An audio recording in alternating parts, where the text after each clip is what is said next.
We began our meeting in executive session. We are reconvening here in public forum, and as is our tradition, we'll begin this portion of the meeting with the Pledge of Allegiance. I pledge allegiance to the flag of the United States of America and to the republic for which it stands, one nation, under God, indivisible, with liberty and justice for all. Rosa, would you please call the roll? Mayor Barnett? Here. Commissioner Jose? Here. Commissioner Sadowski-Fugit? Here. Commissioner Gilmartin? Here. Commissioner Glover? Here. Commissioner Tully? Here. Commissioner Davenport? Here. Welcome all. Welcome everybody who's with us here tonight in council chambers or watching at home. We appreciate you joining us this evening, whether now or watching a little later on. Item 4 on our agenda is proclamations. I'm going to take a little bit of privilege and throw a little mayoral comment in front of that. We do have one tonight for National Preparedness Month. This is September 10th. Tomorrow is September 11th, which of course many remember as a challenging time in our country's past. I read something on the internet, so if it's on the internet, you know, it's perfect.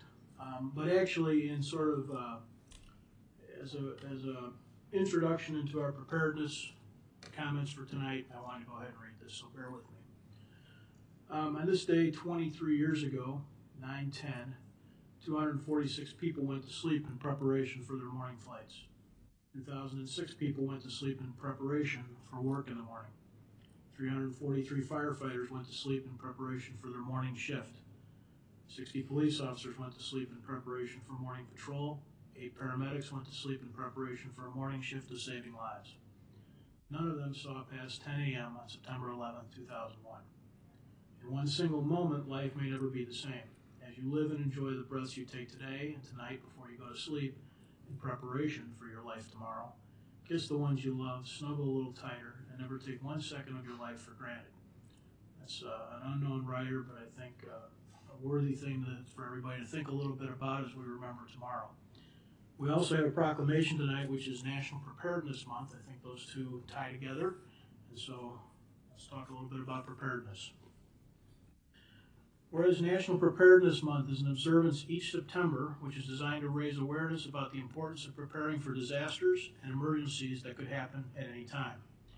Whereas the village of Downers Grove is not immune to tornadoes, floods, power outages, heat waves, blizzards, deep freeze, pandemics, and other disasters, both natural and man-made. Whereas the Federal Emergency Management Agency's theme for 2024 is Start a Conversation, underscoring the importance that communication and planning play in preparedness for families, organizations, and governments alike. Whereas talking about bad things that could happen is often difficult, yet such conversations held in a time of calm are critical parts of the preparation that can improve outcomes in a time of crisis. Whereas emergency preparedness is the responsibility of every citizen, and when individuals take responsibility for preparing their families and their communities, the chance of survival and return to normalcy following a disaster are greatly increased. Whereas National Preparedness Month is also an opportunity to pay tribute to our first responders, including local law enforcement officers, firefighters, paramedics, and public works professionals who, when properly trained and equipped, have the greatest potential to save lives and limit casualties after a disaster or other large-scale emergency.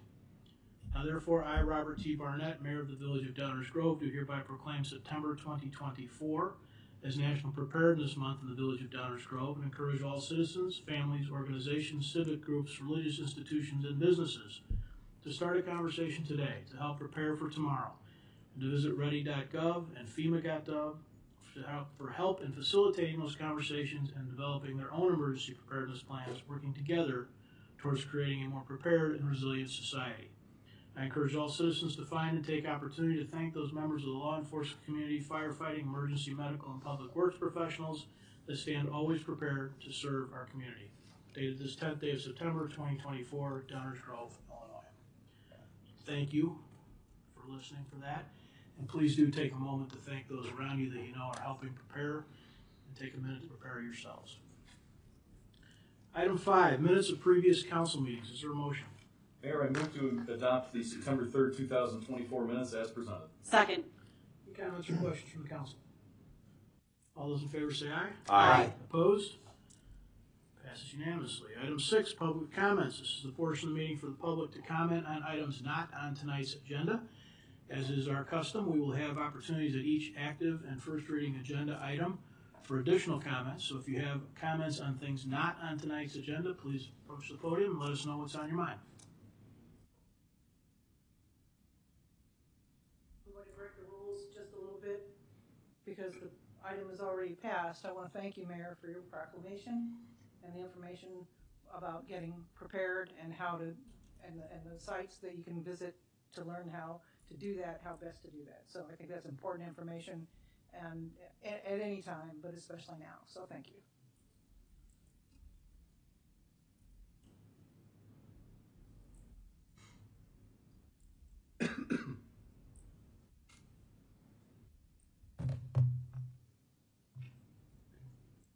David Rose. Council's claim of wanting transparency apparently doesn't apply to me.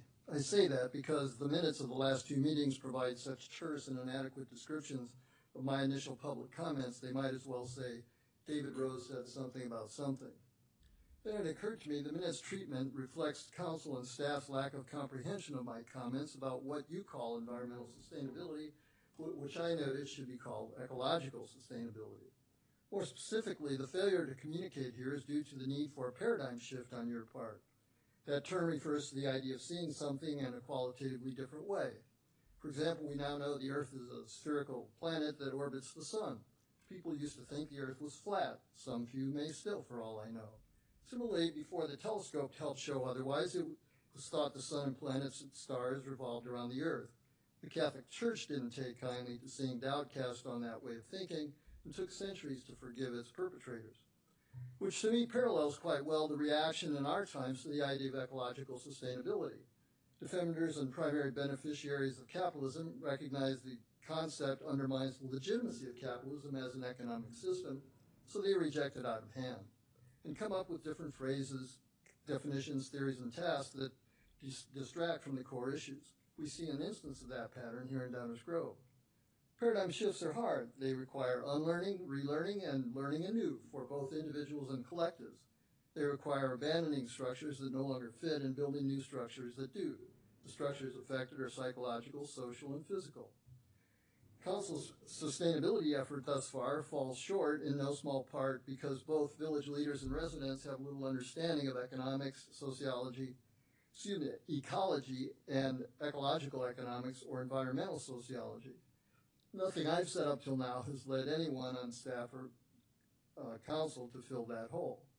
As far as I can tell, both the junior level staff person and the consultant VC hired have some knowledge of ecology, but little knowledge of economics, ecological economics, or environmental sociology.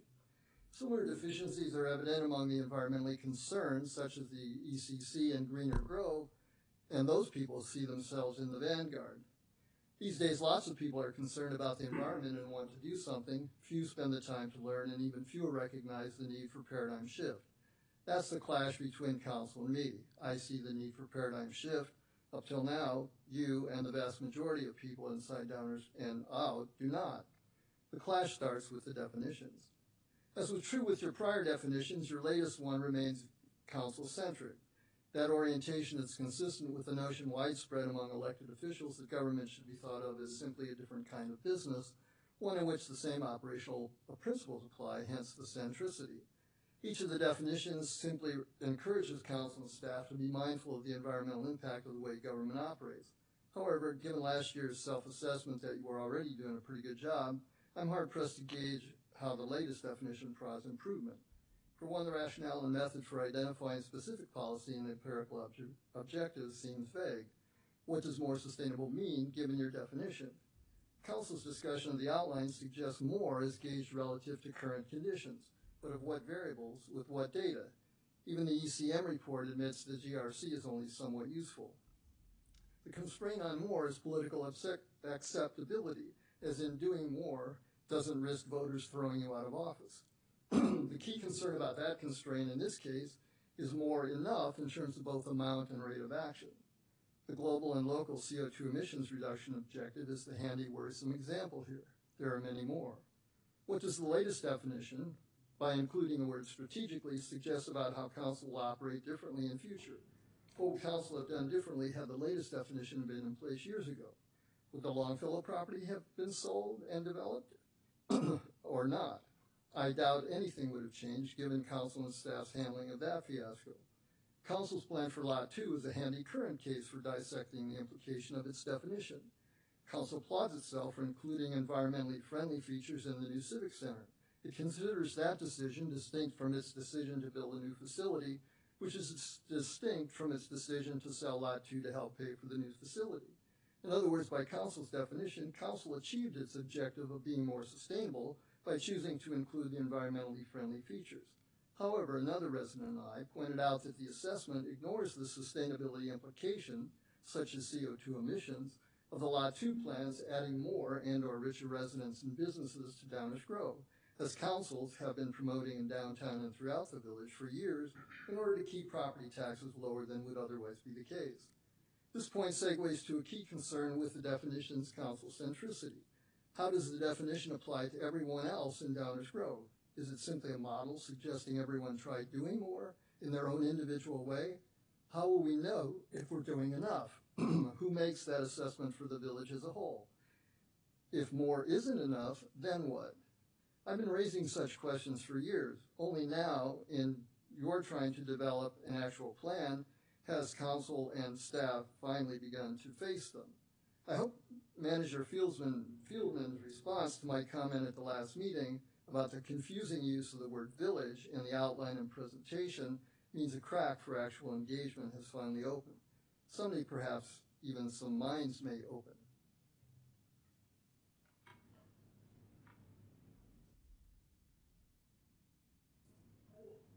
I will go next.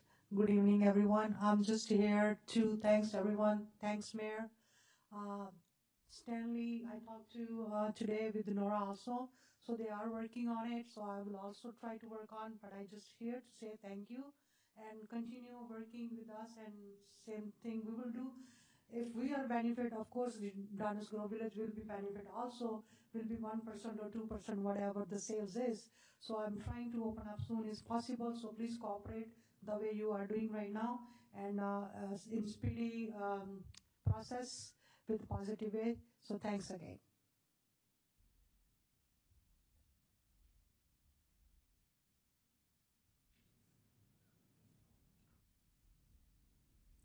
Good evening, Council. Todd Paradis.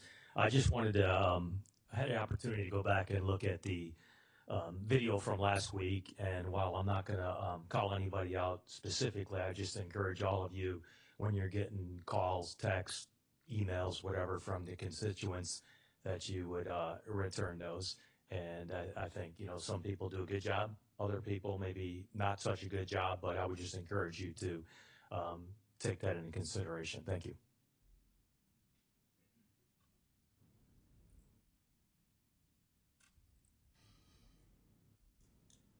Other subjects not on tonight's agenda. Okay, we will continue then with our consent agenda. Is there a motion concerning the consent agenda? Mayor, I move to adopt the consent agenda as presented. Second. All those in favor say aye. Aye. Opposed? Passes unanimously as well. Item 8 is our active agenda. This is the portion of the meeting where we take up an item which has been discussed at least once prior, sometimes multiple times prior. These are items on which we plan to take official action this evening. Is there a motion concerning a redevelopment agreement? Mayor, I move the motion authorizing staff to negotiate a redevelopment agreement for Civic Center Lot 2 in accordance with the amended key terms. Second. Any audience comments or questions on this agenda item?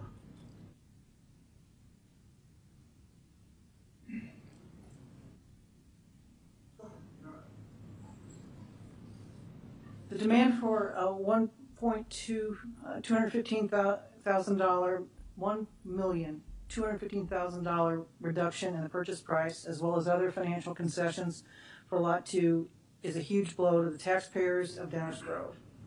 The agenda item write-up does not provide the full picture or the full added burden to the Downers Grove taxpayers. What is the cost to the taxpayers to the off-site public improvements that will be shared? When two owners share a driveway or other improvements, the owners typically split the cost of construction and maintenance evenly. Often, a developer will have to bear the entire cost of an improvement, no matter who owns it. Will the developer share maintenance costs, or will taxpayers increase the developer's profit each year by the cost of maintenance and repair in perpetuity? How much are the permit fees that are being waived? These costs are not reflected in the description of the terms. How will the cost of this demand increase the taxpayer's burden over 25 years of the life of the bonds? You're not being transparent about how much this demand will actually cost the taxpayers. There are other deficiencies to this demand as well. The increase of the 5% earnest money deposit to 18% means nothing. It is fully refundable until the redevelopment agreement is agreed to and the PUD is approved. There is no obligation to agree to the RDA or submit an actionable request for a PUD, and there is no consequence to the developer if he changes his mind again. The RDA should have been completed last March. The PUD application should have been submitted in April. There is no acceptable excuse for this delay. This term sheet lacks basic protections of the taxpayers and at a minimum needs to be tightened up. Some portion of the earnest money, maybe the 5%, which I assume has been posted, needs to go hard now in exchange for this accommodation. Otherwise, the term earnest money has no meaning. The term sheet says the developer will not seek a reduction of assessed evaluation without village consent, which must be reasonable. This should be changed to the village's sole discretion, because the developer is already getting his tax break in this price reduction. The vague notion of reasonableness should be eliminated entirely. The developer's demands are not reasonable, and the village, the taxpayers, should not be held hostage to a standard that is ill-defined and will be at the taxpayer's disadvantage. Insert an express right to terminate this relationship if the developer does not adhere to the schedule, or alternatively assess liquidated damages if the developer does not meet the deadlines. The village's repurchase option should start 30 days after the scheduled start date, not 90 days, and the repurchase price should be reduced further at the longer that out they go. In the list of conditions to closing, delete the condition that developer has to submit its application for permits as a condition to closing. This is solely in the developer's control and should not be a closing condition at all. Shorten timeframes for closing to 15 days after the conditions are met, not 45 days, and shorten all cure periods to 15 days. I have a couple of general observations. Oh, and I have a question. One is, who owns the plans? Can you buy the plans? I don't know. Maybe that would be an opportunity. The delay has been accruing for months. How did we get here? Why? I have to wonder about the village, both council and staff monitoring of this project. Guiding DG has been is a five-ring circus. I suspect that the council and staff have been so involved with the components of going on in the other four rings of this five-ring circus that the ball has been dropped somewhere. If you didn't drop the ball, well, this fiasco still happened on your watch and should have been addressed and headed off much sooner. The taxpayers are paying a steep price for this debacle and will be for decades until the bonds are retired in 25 years. We deserve better from the village and this transaction. You may think that going forward now with the devil you know is better than changing to a devil you don't know. Maybe so, but you know this developer's record for timeliness and accountability on this project, and there's nothing in these materials to say that it won't happen again. Thank you.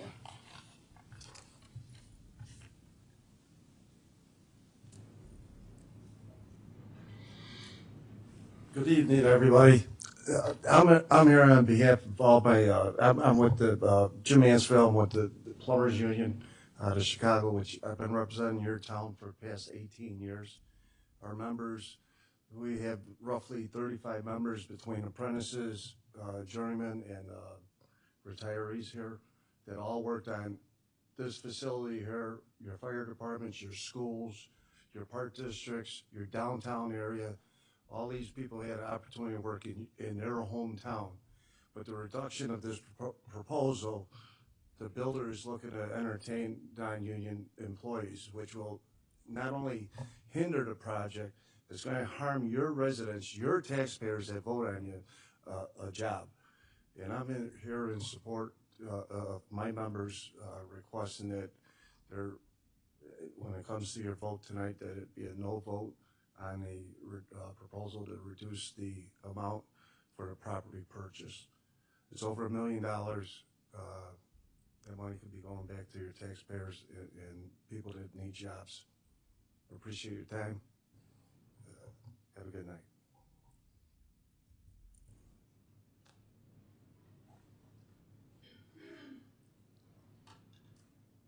Hello, Laura Temple, Downers Grove resident. I'm sorry I'm not in costume tonight, but let's pretend we are on Let's Make a Deal.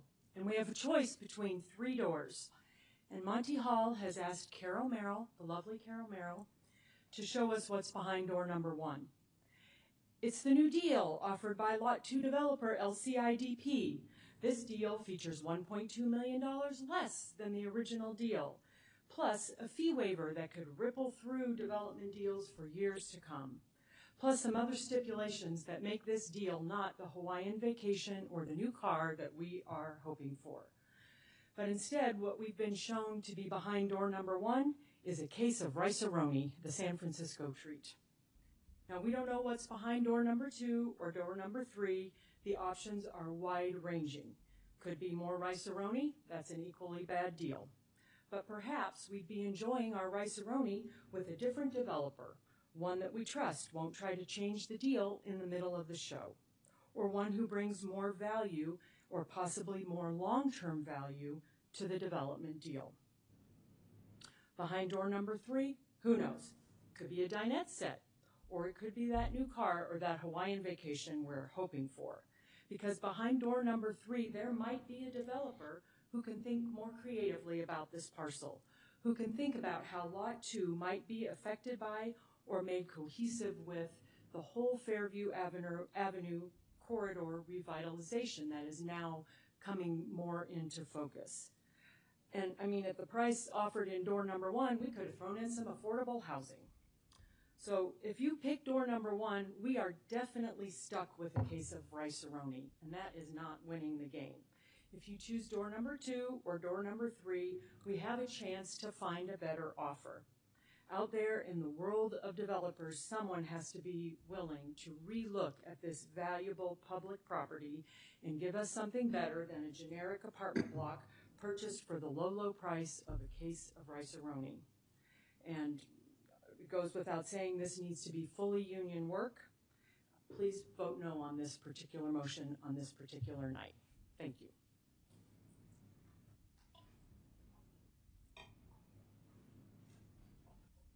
Clorinda Greco, 39 years, owner of a business. I won't be as creative as her. So my understanding last week at the meeting that they're saying they need this price reduction because the land needs to be cleaned up. I don't know too much about that, but I'm pretty sure that there are grants there from $500,000 to $4 million. We have the fleet trucks over there. I think it's time to pivot. I think we need to move that over to Walnut Street. I think we need to find out about these grants. I think we need to clean up the entire area because we can make this the Downers Grove dining district. We can have underground parking for the residents. We can have underground parking for the restaurants, have restaurants on the first floor, apartments on the second, maybe third floor. I don't know what it's zoned for. You can have rooftop dining. We can have outdoor entertainment where we can have a stage that can be set up every summer, and we can have entertainment there. If you had rooftop, from my observation when I was looking, you can see all the way downtown where our tree is at. I mean, I don't understand. They're saying that they think we're going to get more money in tax money per door, per apartment. Are they going to guarantee it? And are they going to subsidize it if we don't get the $4,600 or whatever per apartment that they're saying? I don't think so. They want a 45% discount on that land. But that's not the hard number. You still have all the permits. You still have what it's going to cost to develop the road. I mean, we had other people that were interested in developing this area. I know you're saying it's going to put you back another year, but it's not our fault. It's their fault. You know, it should have been locked in way sooner than it was, so somebody did drop the ball. But I think we have an opportunity to kind of develop that whole area there into something, I think, that would really bring a lot of people into Downers Grove. Thank you.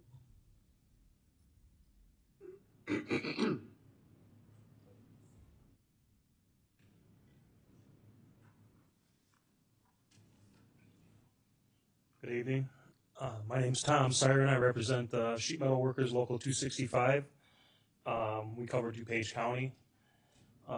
We are also opposed to this decision. We'd like to share our concern about the potential use of non-union labor for the Civic Center Lot 2 redevelopment. We want you to consider how important it is for the city to use union labor.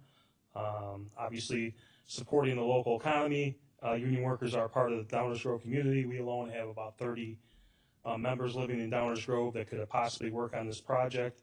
They shop locally, they contribute to schools, they pay taxes here.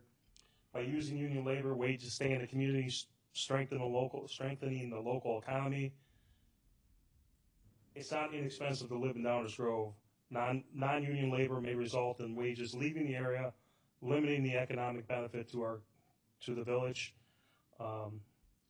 Ensuring quality and safety, union labor is trained to the highest standard of safety and craftsmanship. Non-union labor might offer initial cost savings, but lead to long-term issues or repairs, potentially increasing costs over time. Non-union labor is very often increases project's timeline. It's crucial that the project reflects the best possible quality for the future of Downers Grove.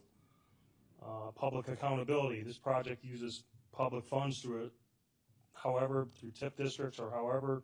We got to make sure that money goes back to the community. Union labor ensures clear standards for wages, working conditions, and project accountability. With taxpayer dollars at strikes, it's important to use the most qualified workforce available. Supporting our local workforce. Union workers aren't just employees, they're neighbors, integral members of the community. By choosing union labor, you're supporting people to contribute to Downers Grove every day. This is an opportunity to invest in those who invest in the village. And in closing, I'd like to say that Sheet Metal Workers Local 265 is also investing in Downers Grove in the future here. We're building a new union, or not building, it's an existing building. We're moving into a new union hall along with a new state-of-the-art training center where we'll train 200 apprentices per year that are going to be doing HVAC, architectural sheet metal, welding, so they're careers that really build communities, and this is what we need more of, more workers that can actually support communities. So in closing, I'd like to urge the council to consider these points, exploring and ensuring union labor is prioritized in this project.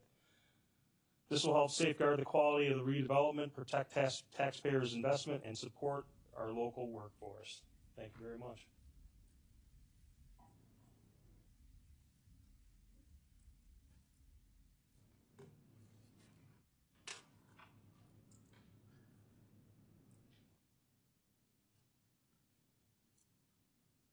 Again, Todd Paradis, resident. Only thing I would add, I echo what these people before me have said, but the only thing I would echo too is that I would just encourage us when we get these bills in or these RFPs in. I mean, clearly these guys just missed the taxes. I mean, from the beginning, if you look at the other three bids, they just blew it on the tax numbers. That's all publicly available information. I mean, I've heard a bird in the hand is worth two in the bush. I've heard a lot of things. But we sold when the village sold the parking lot at Main and Maple. That was the prime spot right on Main and Maple. And, fortunately that project got done. But I think we short-sighted the taxpayers on that piece of it. So, the other thing I would say is, if you guys are going to vote for this, which the whisper is that it's probably going to get done, is that let's put in some type of clawback. We're reducing the sales price by this number. All right, the village will front you the money for some period of time, but we want a clawback on that. And the only other thing that I'd add, because I'd be remiss with my son, a second-year apprentice in the pipe fitters union, he'd want this union. Thank you.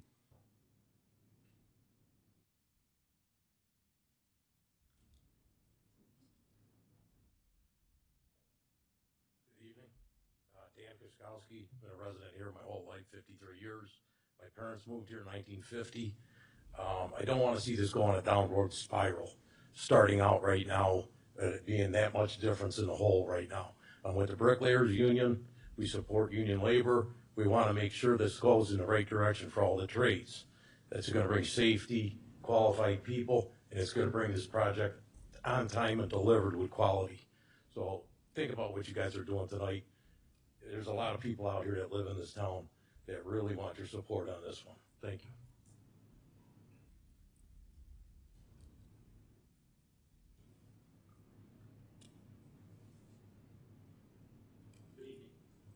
My name is Rick Holmes. I'm a union sheet metal worker. I work for State Mechanical Services. We've done many projects in the village. Retirement facilities down on Fairview Avenue were one of a big project we worked on. It's important to us that you guys support the union labor in this town. I know it's not always on the agenda, but it's important to a lot of residents, and especially union members in the Downers Grove community. We make a good wage. We get trained to the highest matters. We are as safe as we can possibly be, which some of the other trades are not. As you understood, there have been accidents on other facilities not run in this manner. And if you see it in our way, it would be great to have this project go the right way. I would not support this project as it stands tonight. Thank you.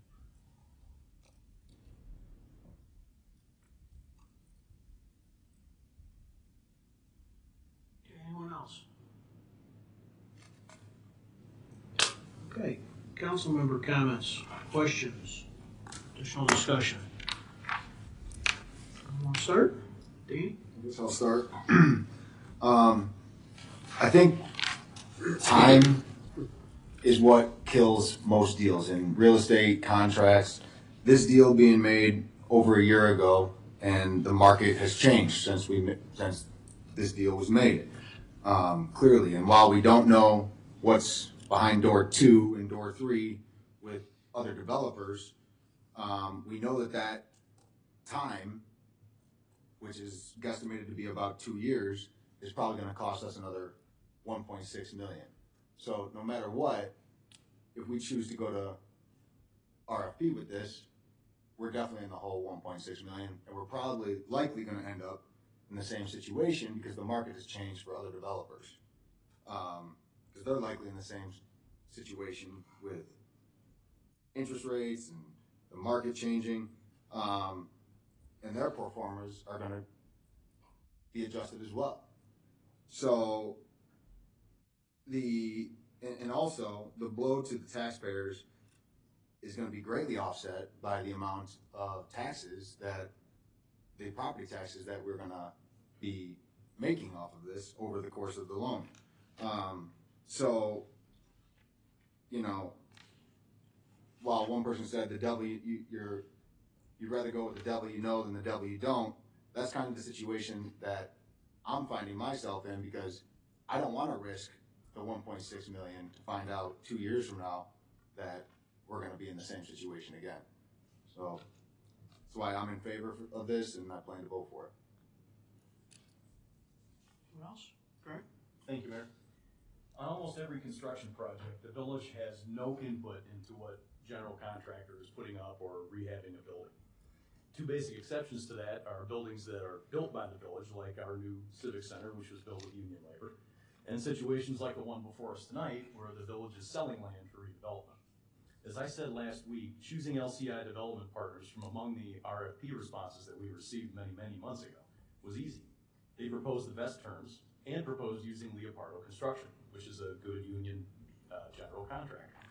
In fact, the general contractor that we chose to build this Civic Center right here, that LCI Development Partners is now walking away from using Leopardo Construction is a deal breaker. Using union labor is good for the community. Those working on construction sites in Downers Grove deserve to work on safe construction sites, and union job sites are safer. A 2021 study from the Illinois Economic Policy Institute showed that union construction sites are far safer.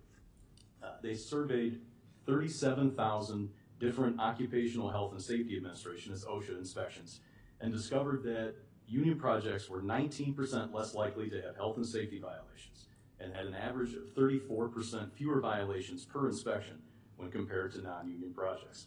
That is a testament to the multi-year apprenticeship program sponsored by unions and their signatory contractors, who are committed to providing top quality construction and doing it safely.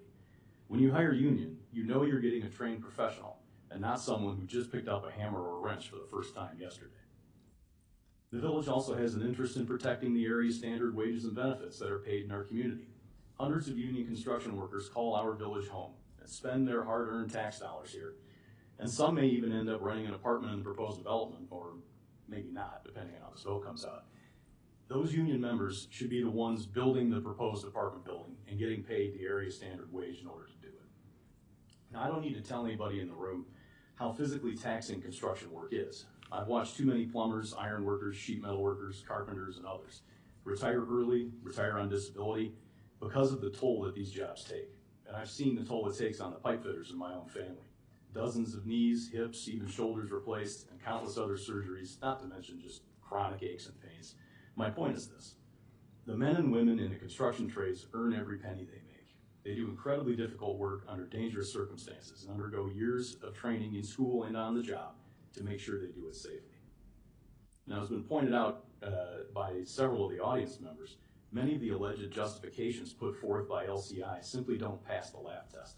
I'll grant them that concessions are warranted to adjust for disposing of contaminated soil, and I would support a reduction in the purchase price to account for that unforeseen condition. But that doesn't require the use of non-union labor. Material costs have gone up for everyone. Interest rates affect everyone. Neither requires the use of non-union labor. LCI also cited the increased property taxes. Now, they had the same publicly available information about the other taxing bodies as all the other bidders and everyone here. If they didn't account for it properly, that's on them and not on the village. And our tax levy for operations was flat, by the way, but you should feel free to complain to other taxing bodies.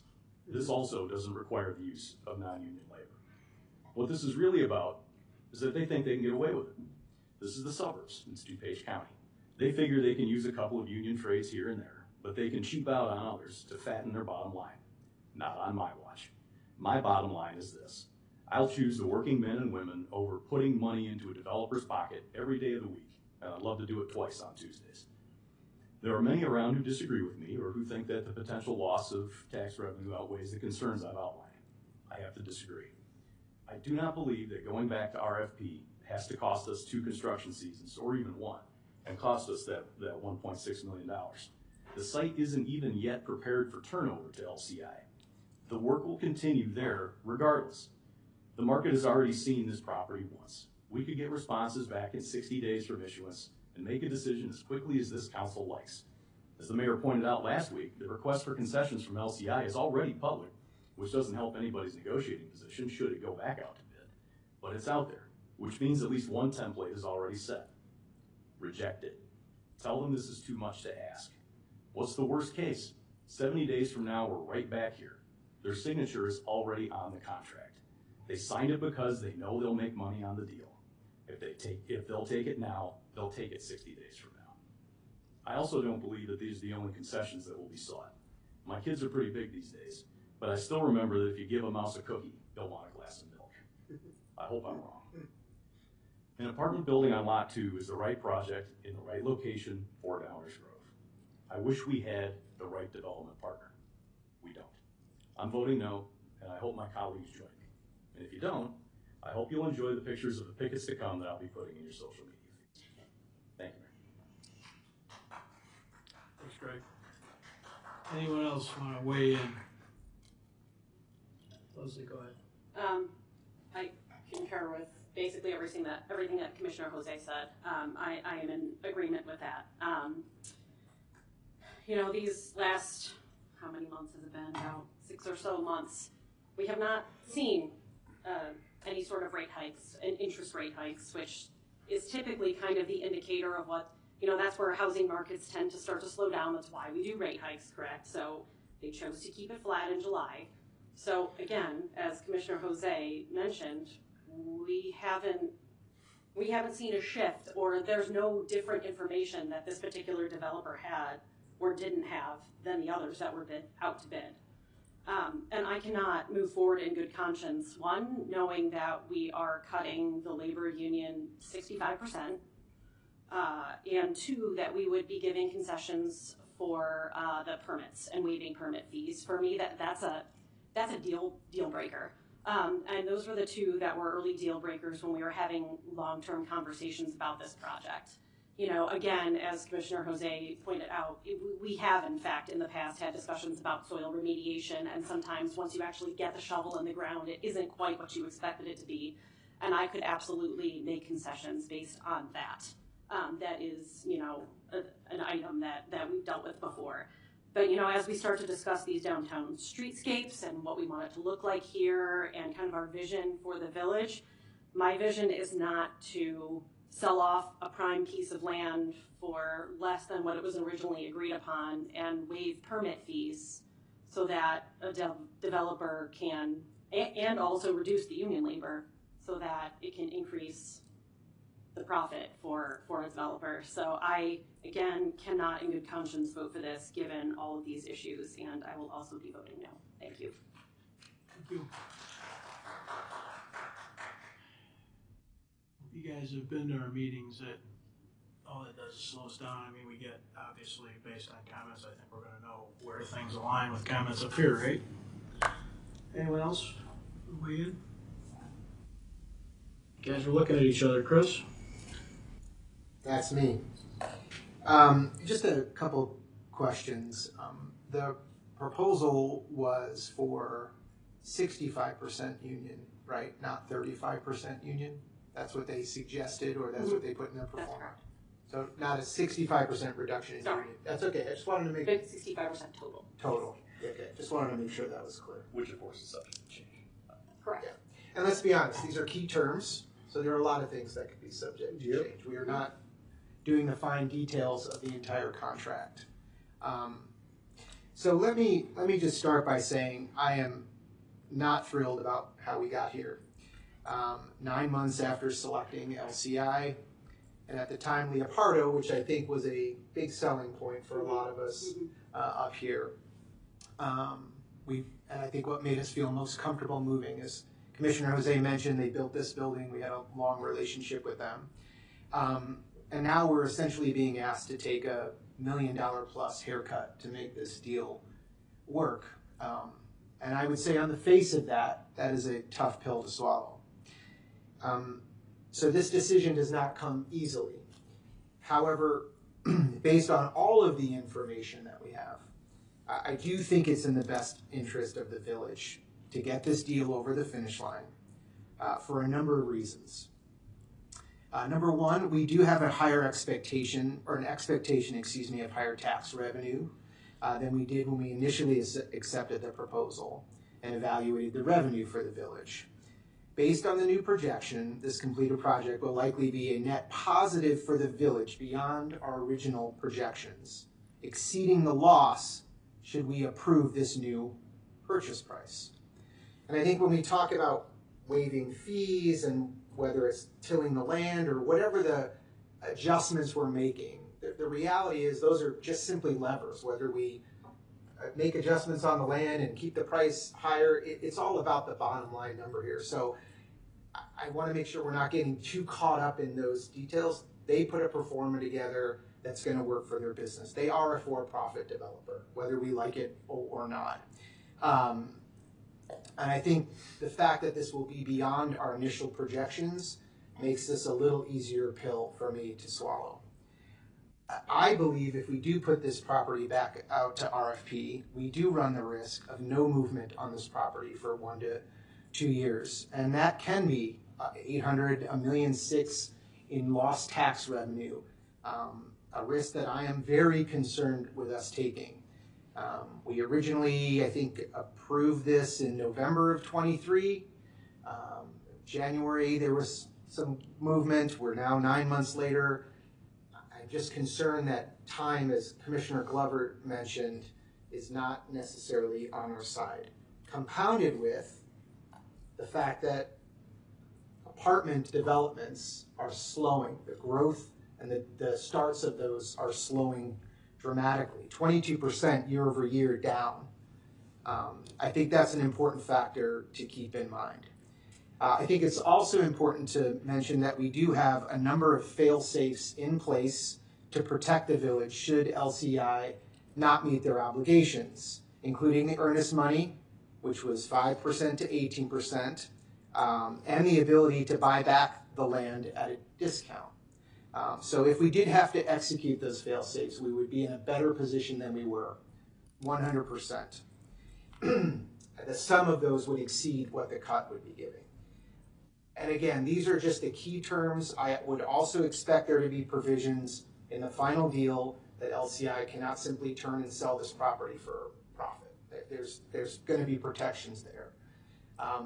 And the last thing that I don't think anybody's talking about it, I'm not crazy about the timing of this, how this all's happened, but I do think it's important to note that LCI would be investing $51 million in our community to bring additional housing inventory into a community that has struggled with housing inventory. Look, it's not lost on me that we've got 35% of the trades that are non-union. I don't like that either. But we are not developing this property, so a private company is. I wish it was 100% union, but I cannot make that decision for the builder. And while this is not the deal that we originally agreed to, I do believe that the net result of this deal serves the village's best interest, and for that reason I will support it. Thank you, Mayor. Others? Mike? Sure. Go ahead. So just several points to make. First, I don't believe having this as a union labor project was part of the original RFP, right? So when we put this out, we knew that that could potentially be the result of this. I too am in favor of having union labor on the project. I'm glad that there's going to be 65%, but that's not a deal breaker for me. I don't like the haircut either. I don't see where anybody would, but I'm not a gambling man, and there is risk whether we do or we don't. And so part of this is trying to gauge that risk and what's going to be in our village's best interest, right? So the market has changed significantly since we went to RFP, and I think that there's actually a good chance that, by my assessment, a good chance that we could end up even having to give the property away in order to get a deal done with this going forward. And I'm certainly not willing to take that risk. Another way to kind of measure this, if this had been the original proposal, would I have said yes, right? And so, I've gone back and, I've looked at we had 3 responses to our RFP. It's already been suggested that the LCI Development Partners proposal was the best terms, but in fact, it was actually it yielded the least amount of money of the 3 proposals. So we had already made kind of a qualitative decision that there were elements of LCI's proposal that were favorable to us, apart from just looking at it from a purely money sort of deal, right? So some of that, I think, is the investment that they made up front in putting together a more thoroughly thought out building proposal that, in fact, looks to me to have better chance at being in good compliance with our downtown building guidelines, design guidelines, and does a nice job of setting back from the street with some varied height. And it's not as intensive as a development as the other proposals. And so we could also find ourselves in a situation where we're looking at new RFP responses that are all proposing much more intense development, which I don't think that I'm looking to do either. I am comforted by the fact that all in all, even with this $1.2 million haircut, financially, we end up better off than what was originally proposed. And so kind of measuring it against that is a positive for me. The safeguards, we've talked about, so I've heard possible clawbacks, the idea that maybe we have liquidated damages or something, has even been suggested by some residents in correspondence with us. However, we do have the opportunity to buy the property back at the discounted cost. We do have the increase in earnest money, which is also favorable. I guess there is something, looking at the 8th bullet point under village obligations and the key terms. I brought this up at the last meeting, and I would certainly entertain the idea of removing the word reasonable from that bullet point, if that, in hopes that the developer might agree to that as well. And that's, in case you're all wondering what I'm talking about, that bullet point reads, waive village building permit fees excluding any village reimbursements relative to reasonable out-of-pocket expenses incurred by the village for consultants or any outside review. And so in other words, my opinion is all of the out-of-pocket expenses are reasonable. And so I don't want that word in there.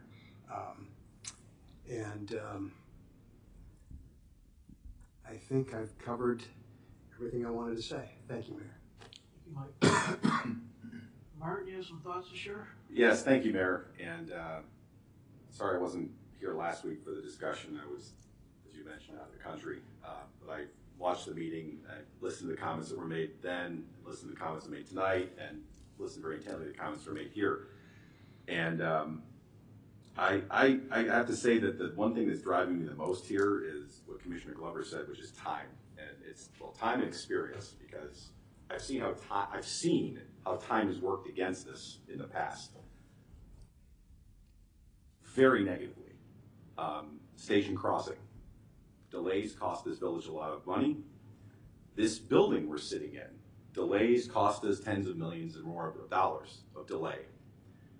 And to me, that's weighing very, very heavily on my shoulders, because I've seen what that does to this community, and I don't want to have it. I don't want to see it happen again. Do I actually know it's going to happen? No, nobody does. But I've seen what has happened in the past, and the delay that we're talking about here is not a phantasm. It's a real thing, and it cost us a lot more than the $1.2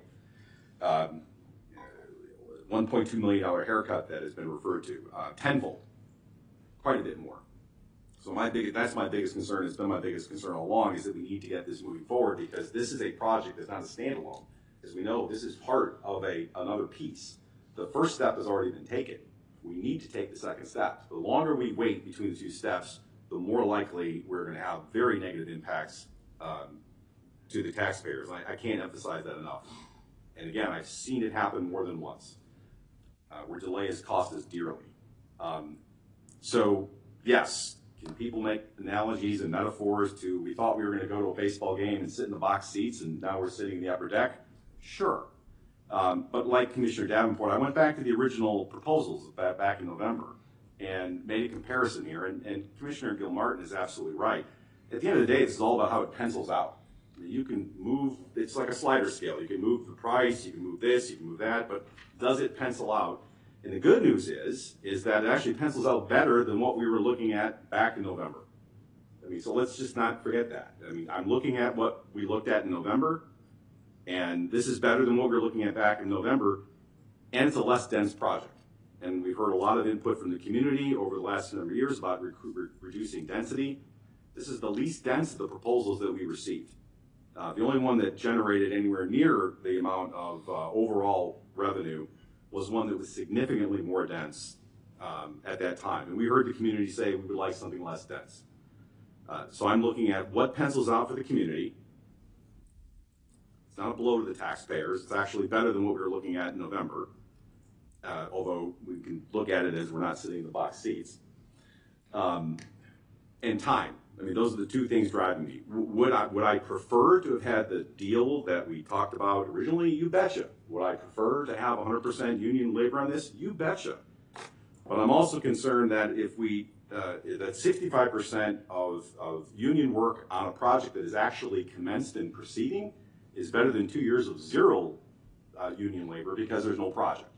And you know, you can pick that apart, but I'm looking at the time element as a key issue. So yes, I, like Commissioner Gilmart and others, and I fully appreciate Commissioner Jose, what your statements. That would be my strong preference. But I'm ultimately, it's about, does this pencil out to the community? And the answer is yes. And do I have serious concerns about more delay? And the answer is yes, and I've seen the consequences of that. Do I actually know what would happen? Of course not. But history weighs heavy on my shoulders, and since we were talking about history earlier today, maybe it weighs upon it even more. So this is not an ideal situation, but it's a situation I think ultimately is in the best interest of the community. We have made adjustments like this on other projects before. This is not the first time that we entered into some sort of a project and had to make some tweaks here and there.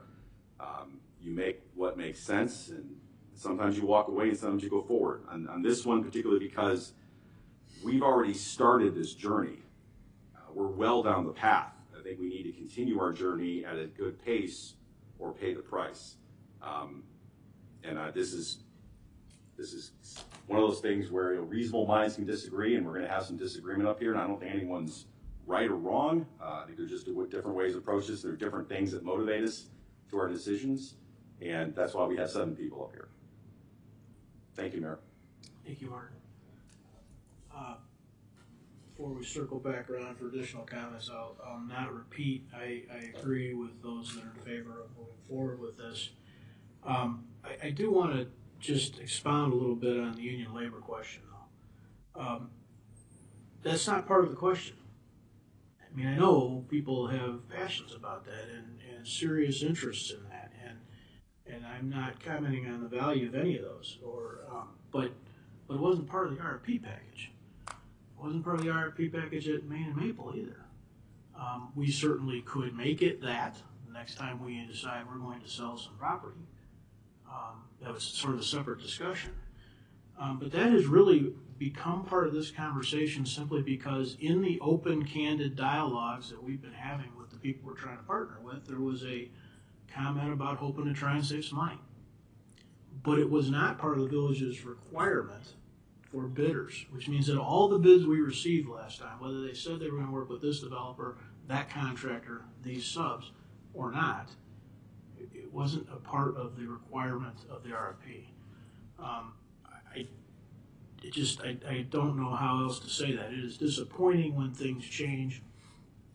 It's disappointing when apparatus get delayed or cost more. It's disappointing when we have change orders on a building like this. It's disappointing when we think we might have to adjust the sell price down.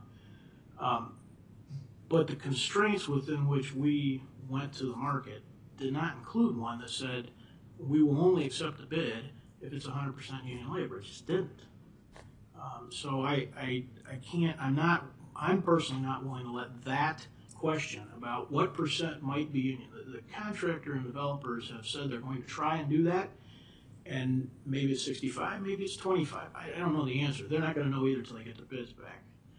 But I'm not sitting up here thinking that we should be, at this stage of the process, saying we're going to take or not take an adjustment based on somebody's estimation of how much union labor they might use when that wasn't part of what we went to the street with.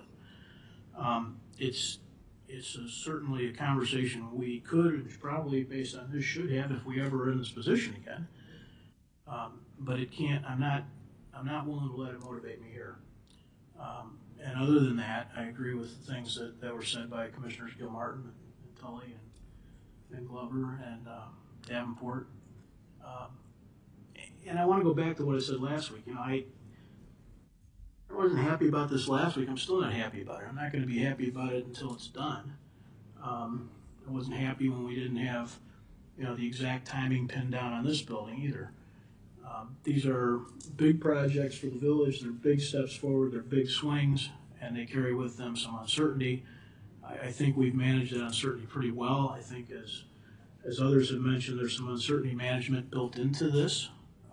People have said, well, what if it doesn't happen? Well, if it doesn't happen, we're going to own the asset and have about $1 million, big round numbers. If somebody walks later, we're going to own the asset and have about $1 million in hand. That's what's going to happen. If it goes through, and the projections are right. We're going to be about $2 million better than we thought we were going to be in November of last year. Both of those are not terrible outcomes. Both of them have risk in them, and both of them are projections. I fully admit that. But we've been pretty good on our projections, particularly those finance-related projections, for quite some time, including on this building. So I have every reason to believe those are a reasonable basis to be making such decisions. When I said last week, I'm coming way around to that, was that the biggest motivator for me was what I thought my financial obligations to the village were. And I think that this is the best step forward in those. Eliminating risk, continuing on a process, getting the TIF started as sooner rather than later, are all things that are a benefit to the financial interests of every resident and business in the village of Downers Grove. And so I'd like us to continue with this project and keep it moving. Others, Leslie? Yeah. Just as we're talking about it, I will say that, you're correct. 100% union labor was not part of the requirement that we put out in the RFP, but it was part of our decision-making process as we were evaluating those 3 proposals that we received. And that really was a big component as to why I was so interested in this particular project, was that partnership with Leopardo. So for me, in this project, it feels as though unreasonable expectations were set by the part of the developers. And now that they know we are constrained by time, and at this point in the process, we're getting a little bit of a bait and switch. It's funny because Commissioner Tully brought up how we were discussing history earlier. We were also discussing trust. And for me, there's also just no trust that this project is going to move forward, even as what we're seeing here. And that's a huge concern that I have based on how this process has gone. It's important that goes both ways. So I'm going to bring up Longfellow again. I'm sorry, you all. I know it was difficult, but somebody else brought it up. A big part of the reason why I voted in favor of Longfellow is because I do believe that there's an expectation of trust that when anybody is coming into the village, we have a set of expectations, ordinances, our municipal code, and if we decide to deviate from that because of our personal feelings about the environment or saving the trees, I don't think that's in the best interest of the village. It's not in the best interest of our economic development. It's not in the best interest of trying to get more businesses and more residents here, people renovating properties. It does nobody any good if when they come to the village, it's a different set of expectations.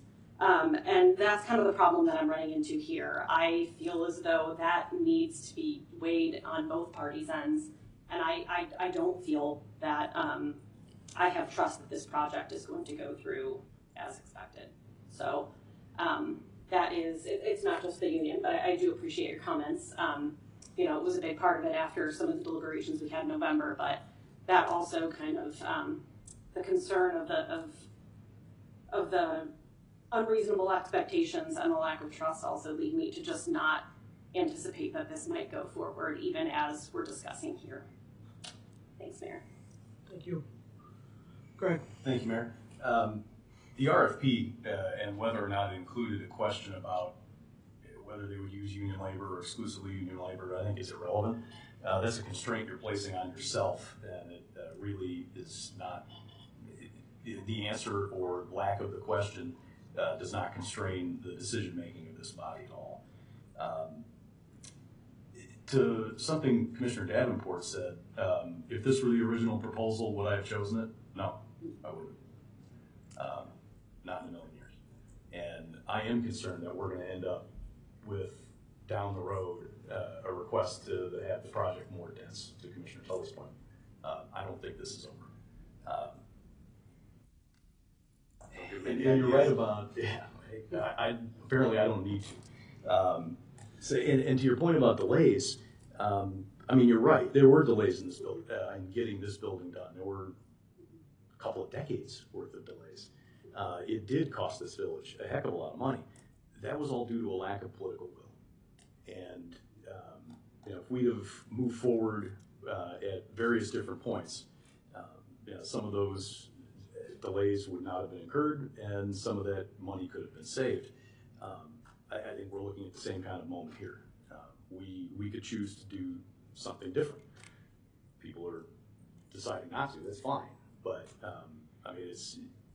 you could make a different decision by hear everybody on why they're choosing the path that they're choosing. I simply disagree. And I think the idea of cost savings by going non-union is often empiric. Every collective bargaining agreement is public. All you have to do is look up the prevailing wage. The reality is that a lot of non-union contractors will bid just a little bit below, and oftentimes charge even more than union contractors because they know the labor costs. The difference is what's being passed on to the working people. And in this particular instance, maybe LCI Development Partners will save a couple of bucks, but the money's going to go into the general contractor's pocket, into the subcontractor's pockets, but not to the working guys. Thank you, Mayor. Thank you. Anyone else? I have a Wanna wrap question. this up? Yeah, go ahead, Mike. For both Commissioners Sadowski, Fugit, and Jose. What is, setting aside the union piece of this, what is giving you confidence that if we go back to RFP that we'll end up financially and developmentally in an equal or better situation than where we're at right now with this proposal in front of us? I mean, there are no guarantees either way. So my take on all of this is that if we're already seeing these concessions after 6 months, I'm actually concerned that this isn't even going to be what the bottom line is. And so it might be in our best interest to kind of go back through the process. We might even kind of tweak a little bit what it is that we're looking for based on where markets are. So for example, if we're starting to see decline in interest in these, is this the project that we want moving forward? So are you saying we may end up with a different project altogether? Or at least a little bit of a tweak. We might end up with different parameters on our RFP. But I just do not have confidence that this will move forward as it is here. If it does, then hopefully we can move on and we'll get a decent product out of it. But I don't have that level of confidence that I think that this is the right decision. Yeah, it's a lose-lose, right? Yeah. Sorry, listen. For my part, I mean, it's not that long ago that we had a sort of partially complete project over on Warren, and I think it's 922 Warren. And if Commissioner Gilmartin's right, and housing starts are really tanking in the way that he's described, I have no reason to believe that LCI Development Partners would be any more immune to it than any other development company. I also think that this proposal has kind of set a baseline. I don't think you're going to end up with something worse than it, and especially if we say, nah, that's not going to get it done. And to Commissioner Sadowski-Fugit's point earlier, it's the way we got here, the justifications given ring hollow to me, and that smacks of a lack of trust. And if this is where we're gonna end up financially, I'd rather do it with a different partner. Okay. Arn? Just to be clear, that if that situation does occur, there are protections in the key term agreement that would address a half-constructed project. The gap between the earnest money and the projected TIF funding is very significant. And I presume that our village attorney, who's quite talented, could negotiate similar protections in another agreement. Well, I mean, I'm simply pointing out there are protections in the current key terms. It's not a bare naked situation. Fair enough. Anyone else? No. All right, Rosa, would you please call the roll? Commissioner Gilmartin, Aye. Commissioner Glover, Aye. Commissioner Davenport, Aye. Commissioner Tully, Aye. Commissioner Sadowski-Fugit, Nay. Commissioner Jose, Nay. Mayor Barnett. Aye, that passes 5-2. All right, so these are all easy conversations, guys. Item 9 on our agenda is our first reading. This is the portion of the meeting where we take up subjects on which we do not plan to take on final action tonight. These are subjects which we are sometimes starting conversations tonight, oftentimes continuing, sometimes for long periods of time. So with that, Stan, looks like you're in charge tonight, huh? I believe I am the item on first reading tonight. This is a second special use extension for proposed Wendy's at 1330 Butterfield Road. Again, this is just in front of the Best Buy and over by the Panera Bread on Butterfield Road. The project included a plat of subdivision to subdivide out this parcel that's shown in the lower left-hand corner of this slide. And the proposal was to provide a new Wendy's drive-thru at this location. You can see the building in the gray block area there, a drive-thru lane going around the building from 9 o'clock to 3 o'clock, and then also with some stormwater detention in here to account for the stormwater detention that's being removed and replaced. Petitioners already received one special use extension back in April. Special uses are good for a year unless construction started, and then we're good. If not, they have to request extensions. They're allowed up to 2 extensions. This will be the second extension. The circumstances behind the request is that once they got approved, Wendy's prototypical building changed, and then that worked through some redesign, some site redesign to accommodate for the new design. It necessitated some changes with the leasing with the property owner, but that has concluded now, and they're working on geotechnical and finalizing their site plan. So if there's any questions I can answer for you, Mayor and Council, I'm happy to do that tonight. Thank you. Thank you, Stan. Any audience comments or questions about this agenda item? Okay, council comments or questions? Leslie. I mean, being somebody who doesn't eat meat, man, would I prefer a Taco Bell up there, because we already have Wendy's and they don't allow for vegetarians. But realistically, this is actually something that we've seen in the past. So yeah, I mean, it makes sense. There's not a lot they can do about their prototype changing. So I'm glad that they kind of have it all figured out now. So it sounds like reasonable. Thank you. I'll work on a Taco Bell. We'll try. Make sure you write that down, Taco Bell. Mike. Yeah, the developer knows too, this is their last shot at getting an extension, right? This is Yes, we've spoken with the development team, yes. So we won't be seeing this again? Yes. Very good. Unless they come back. Well, yeah. At least not a fresh start. They have to take a year though, right? A year before they can ask for. Yes. Yeah, there's a provision in there that there's a time off period. So time would be important to them too. Yes. Okay, any other comments, questions? Thanks, Dan. Thank you, Mayor. Attorney's report, Enza. Thank you, Mayor. I only have the one item that Stan just presented. That's an ordinance authorizing a second extension for the special use ordinance 5477 for 1300 Butterfield Road to permit the restaurant with a drive-through and parking variation through March 7th of 2025.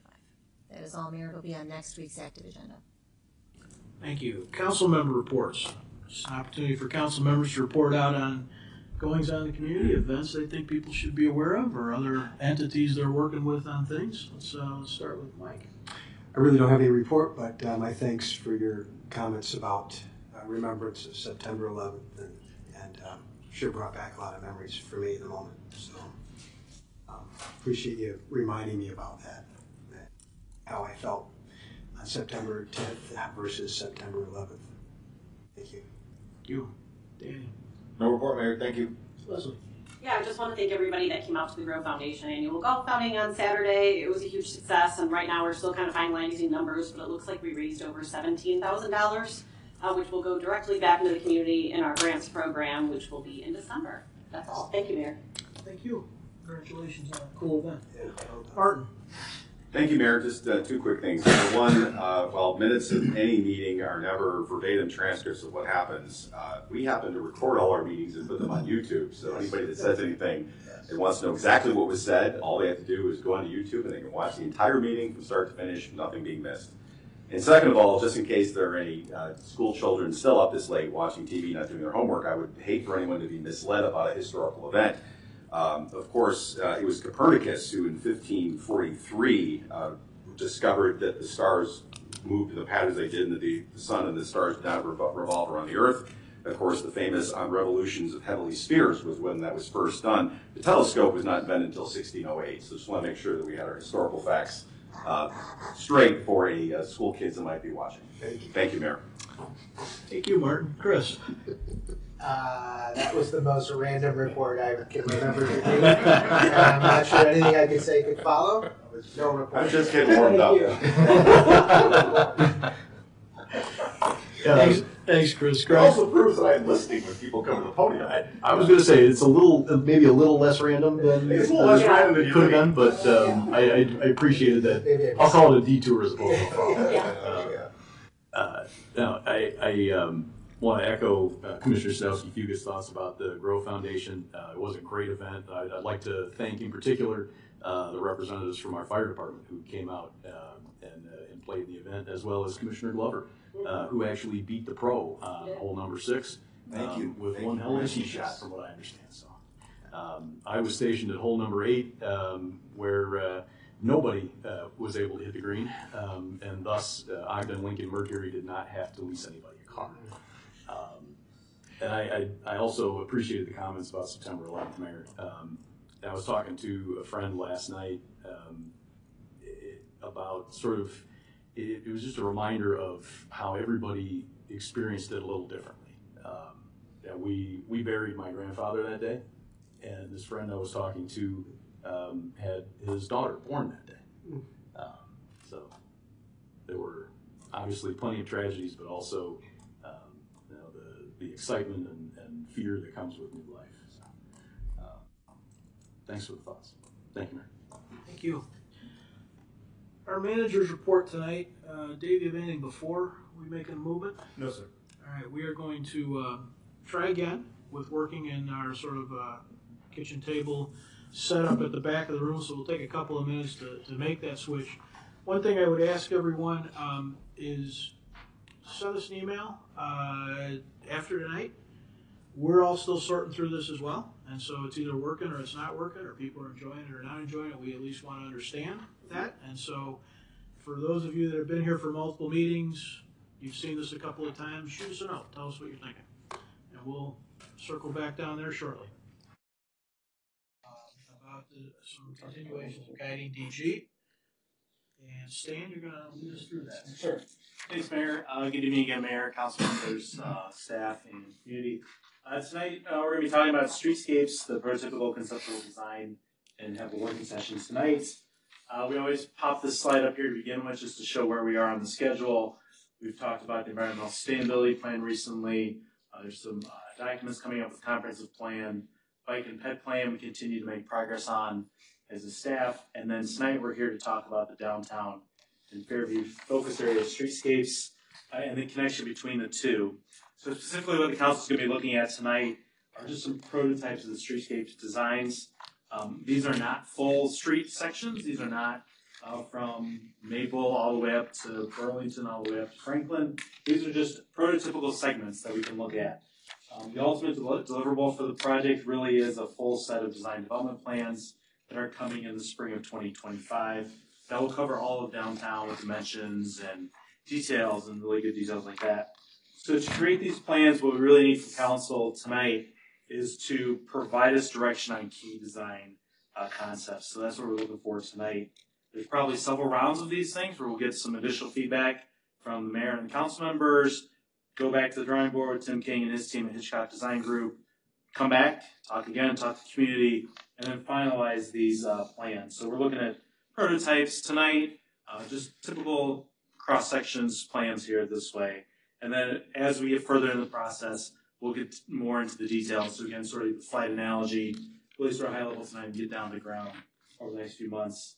This is sort of how we did the Civic Center, right? We talked about design objectives for the community and the council, reviewed conceptual plans, sort of got into details, and okay, let's go build the thing and let's do the drawings. So tonight, we hope to hear and expect to hear from the council, like, hey, I really like option 1, maybe it works on this block.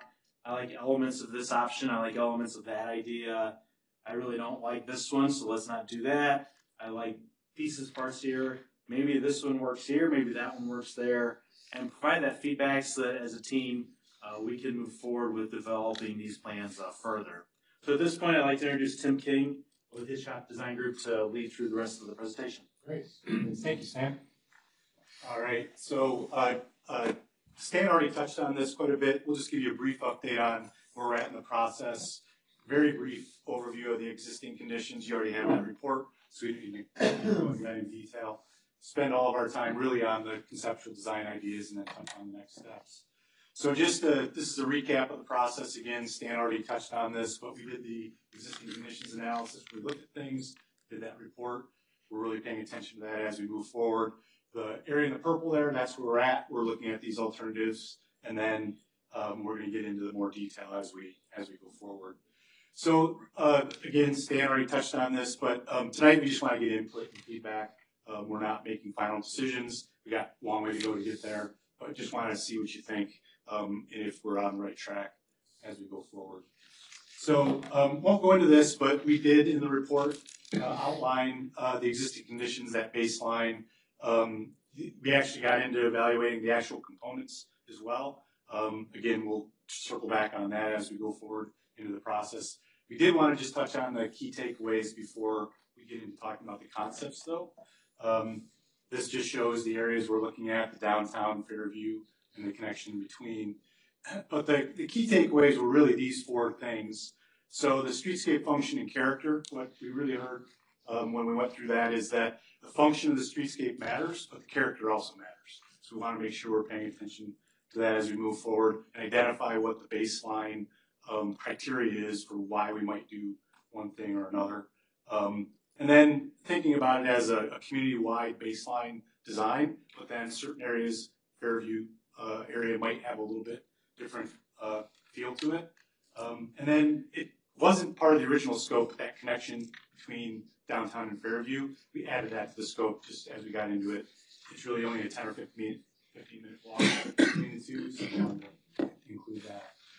Expanded flexible amenity areas, what we mean by that, this really came out of the whole discussion about the outdoor dining areas and other things. So it's not just maybe dining, but are there areas where we could capture certain areas in the streetscape or publicly controlled areas to do other things, public engagement, just public space, and dining is one of those components. So again, thinking about all the things that would go into that. Similarly, when there are public events going on, we got some feedback that are we designing the streetscape to accommodate farmers markets or festivals or other things like that. So we're thinking about that flexibility and access to different areas as we're going through things. And finally, another key takeaway was to not overlook the culture and public art component, somewhat related to that baseline and then additional items. Are there things that we can add that really make it unique to Downers Grove as we go forward? So getting into the conceptual design, just these guiding principles are really taking what we heard from the outreach and the key takeaways and now how this is going to apply as we move forward. So these three statements really we're paying close attention to. So the downtown connection and Fairview focus area streetscapes will have a consistent baseline design, but attributes might be different to create unique neighborhood styles.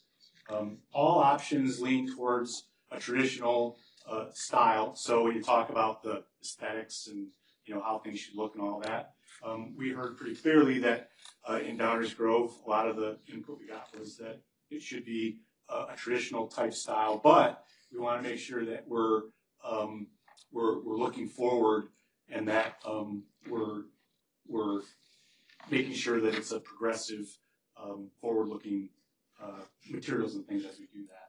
And then last but not least, that the character of the streetscape is greatly influenced by everything around it, developments and other things. So just to give you an idea of what we mean by that, the baseline improvements, just if you think about the downtown streetscape, and a lot of that is very well done. There are some things that could be fixed and repaired, but it's a good baseline to start from as we start to think about other things that could be done. When we start talking about these other things, lighting, enhancing some of the landscape, when we did the initial input session, trees and landscape were one of the top ranked things that people wanted to make sure we paid attention to. And then, things like furnishings, can we maybe add a little bit more character and style there? And then unique items like the cultural items in public art, gateways, and those sorts of things. So the traditional yet innovative, what do we mean by that? So things can look traditional, but are we thinking about the future? The whole idea that this is a comprehensive plan and we're looking forward to the future, what can we build into that? Smart technologies, solar, electric, those sorts of things. And even things that you might not immediately think of, like the support systems for the tree growth and landscape growth. And those are things that there's new technologies out there that we can apply as we move forward. The character influences, we want to just touch on this again. So as we're thinking about the streetscape design, we're looking at not only the history of the architecture and things in the downtown area, but the process that you went through in designing this building. There's a lot of discussion about what should the materials be, how should that reflect the community, and so the same sort of logic can apply to the streetscape, and we're using a lot of that, what we learned from that process as we're thinking about that. And then even with the private development, even though the new developments are forward-looking and modern, there was a lot of thought that was put into the materials and the different components that create the look and feel from those. So having said all that, that's kind of the baseline for the discussion we want to have tonight about these different areas. So these prototypes that we put together represent generally the conditions that are in the downtown. Doesn't touch on every last little thing, but these are most of what we're seeing as we look at things. So this is existing conditions on what you see out there. So there are some mid-block crossings and some bump outs at certain corners. There's on-street parking for the most part along both sides of the street, some angled, some parallel. There are furnishings, there's some dining on the sidewalks, and as you know, some dining, temporary dining that are in some of the street areas. So those are the existing conditions that we're starting from.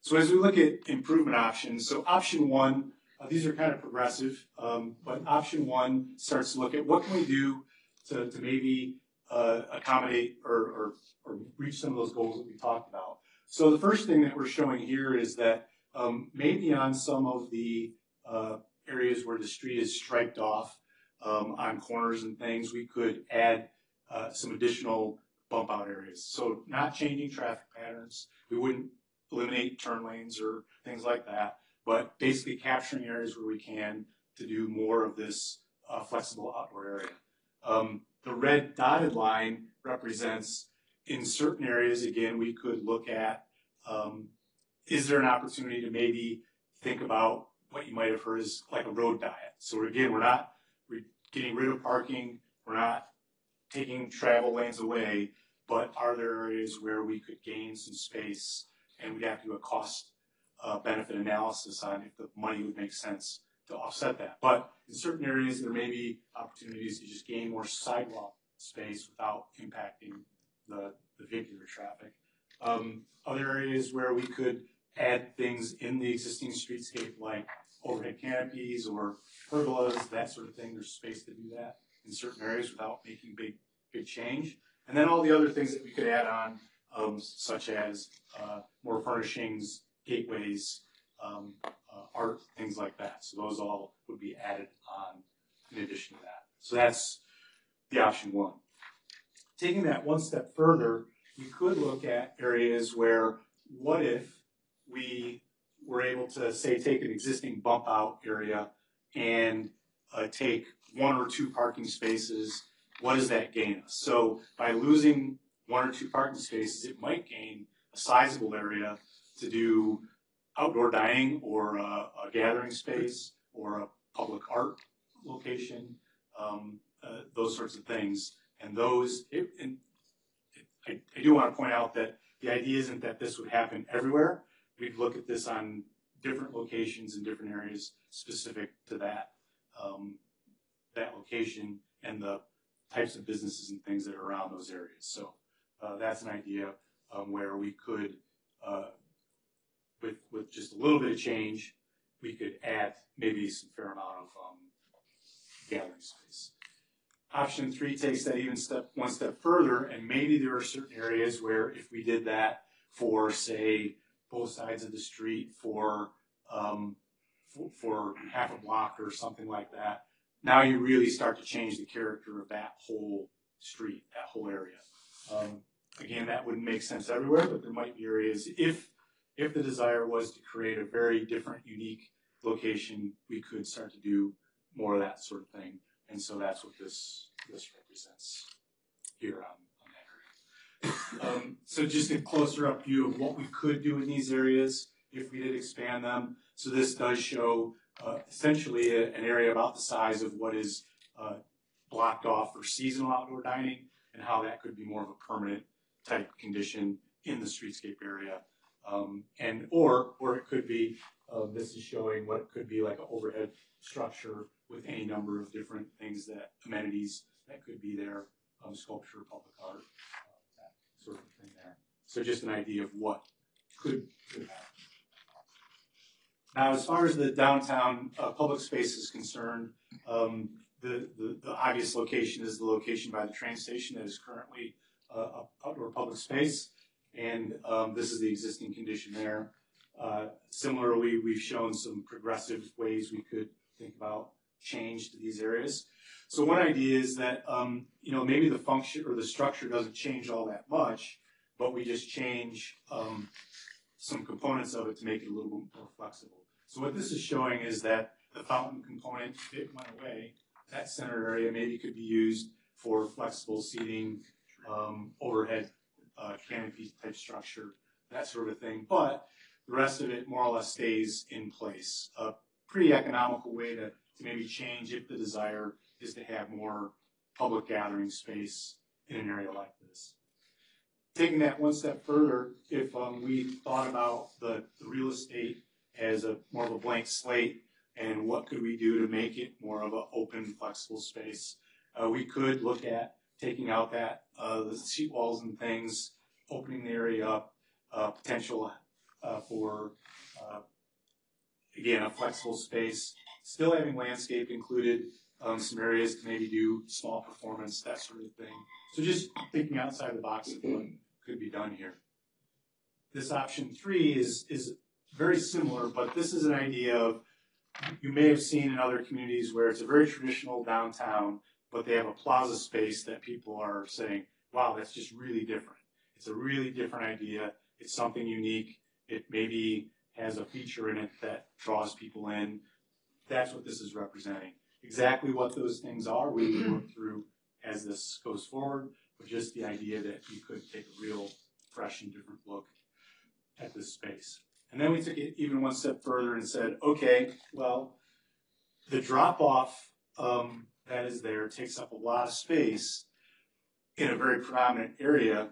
What if we looked at still having a drop-off area, but it's in the street, and then we take that real estate and make it part of this open plaza area. Previously, we got rid of the drop-off altogether, but then in the committee discussions, it was clear that that maybe wasn't the best move. So there's different variations of maybe thinking about that, still keeping the drop-off as a component, but what does that do for us for this whole space? Really creates a pretty sizable open space that a lot of things could happen there.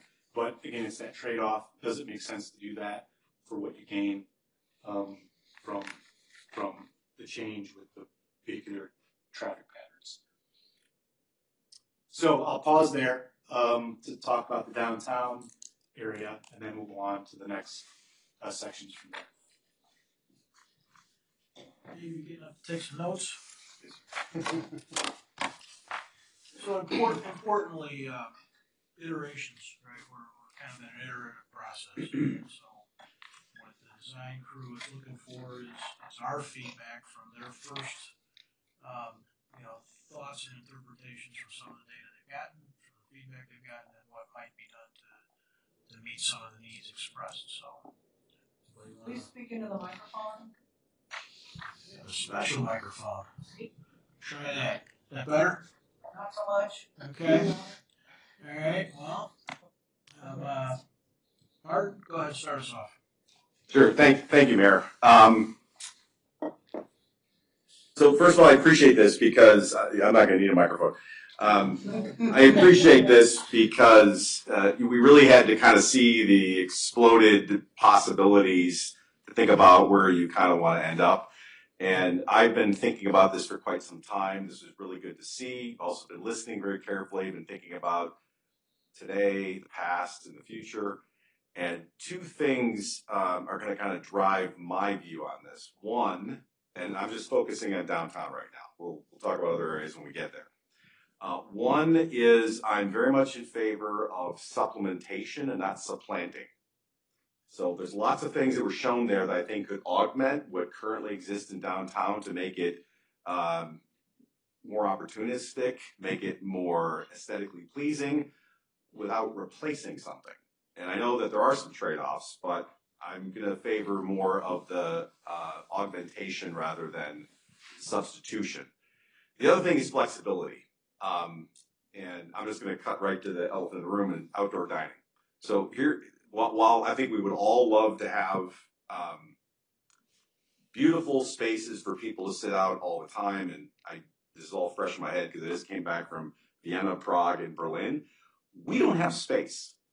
I mean, they have streets so wide that you can have bike lanes and rail cars and dining and parking and everything. We don't have that. And unless we're going to start taking land from people, it ain't going to happen. So my concern is flexibility, because the problem is two things. One, seasonal. There's things that only happen during part of the year, and I'm very reluctant to make a permanent change for supporting like something that happens during a part of the year. I'm also concerned about change over time, because this is a major investment. And if let's say option 3 or 4. So option 2, I'm kind of good with. Option 3 and 4, I start to get nervous. Because option 3 and 4 represent to me major changes and major investments that are quite permanent.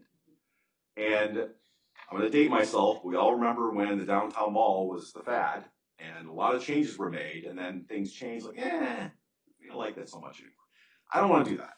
I also am appreciative that we have restaurants located in certain places in the downtown today, but tomorrow they could be somewhere else. And so what looks like, oh, wouldn't it be nice to get more space here for dining? Yeah, that'd be great. But what happens if in 6 months from now they're no longer there? And all of a sudden, well, why did we do that?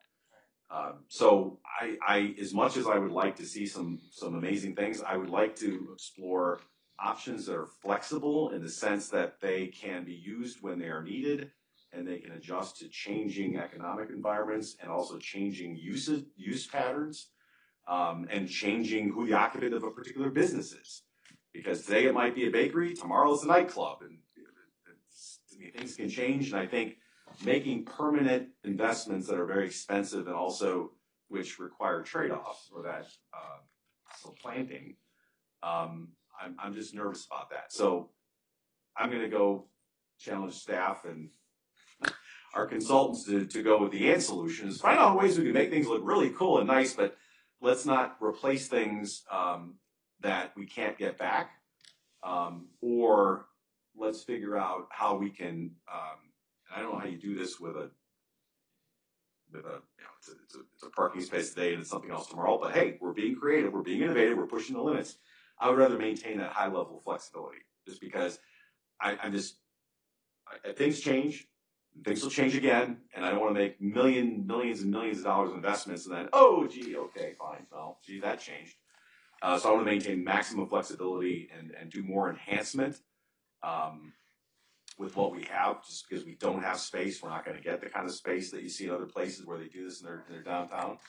And I've been thinking about this quite a bit, thinking about it a lot, and that's just kind of where I'm at. I realize that may not be the perfect solution for the most aesthetic option when you really want it to be, but I think we have to be mindful of, we were talking about balance and something else today. I'm looking for that balance. So what that would mean for what I just saw was closer to option 2. Oh, no, I'm sorry. Sorry, may I? I promise I'll stop. Because you just changed it to the train station. Again, I would like to see what we can do to enhance that space without losing something that we have that is very important to the community, which is, for example, a fountain, and also that's where the tree lighting takes place. There's all kinds of history and tradition that goes on there, and I know these are just thoughts. You could probably do this somewhere differently, but just sharing it, once again, consistent with the flexibility, because the nice thing about the fountain right now is it's a fountain in the summer, but it's something else during the holidays, prime example. but I wouldn't want to have to take away something that I think people have come to really sort of love and appreciate to do something else. How can we do both? Can we talk about the clock, since you talked about the fountain, since you were talking about keeping things? Yeah, talk about the clock.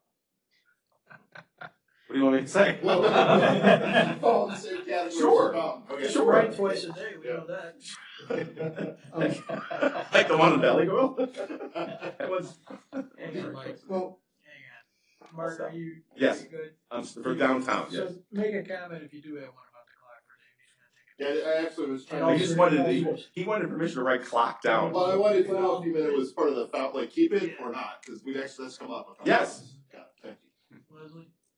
I actually am pretty in line with Commissioner Tully on this one. I feel very similarly. And I'm gonna go through my, random notes, but they're going to be very similar. So, I would prefer not to have every element on every street, which feels like it should go without saying, but I wanna make sure that I say that out loud. Unless we decide we want to close a street, which I don't think any of us probably up here want to do, I'm not interested in removing all parking on the streets that we have. So my preference would be more towards option 2 as well, and especially further south of Curtis. So as you start to get further south, we start to get further away from the heart, the intensity of downtown. And I feel like we could have a little bit more flexibility in that area with trying to extend the sidewalks and have a little bit of space, kind of where Foxtail, where that is. You said Curtis, you meant Main Street then? South. No, further South of of Curtis, on Curtis. Main, I south of jumped Curtis. onto Curtis, sorry. Yeah, no, I'm staying on Main, sorry. So south of Curtis on Main, you tend to get a little bit further away from the heart of it. And so I think we could push a little bit further with option 2 in that area and seeing what we could do with sidewalk expansion. But I would be more towards option 1 as we go further north towards Curtis, because realistically, when you're talking about the density of stores that we have that are not going to be restaurants, you're still going to end up with a higher density closer to Curtis just by the fact that there's just more properties there. And so taking away parking in those areas where you tend to have, you might get a little bit more of that turnover in those smaller storefronts. I would like to try and keep some parking there.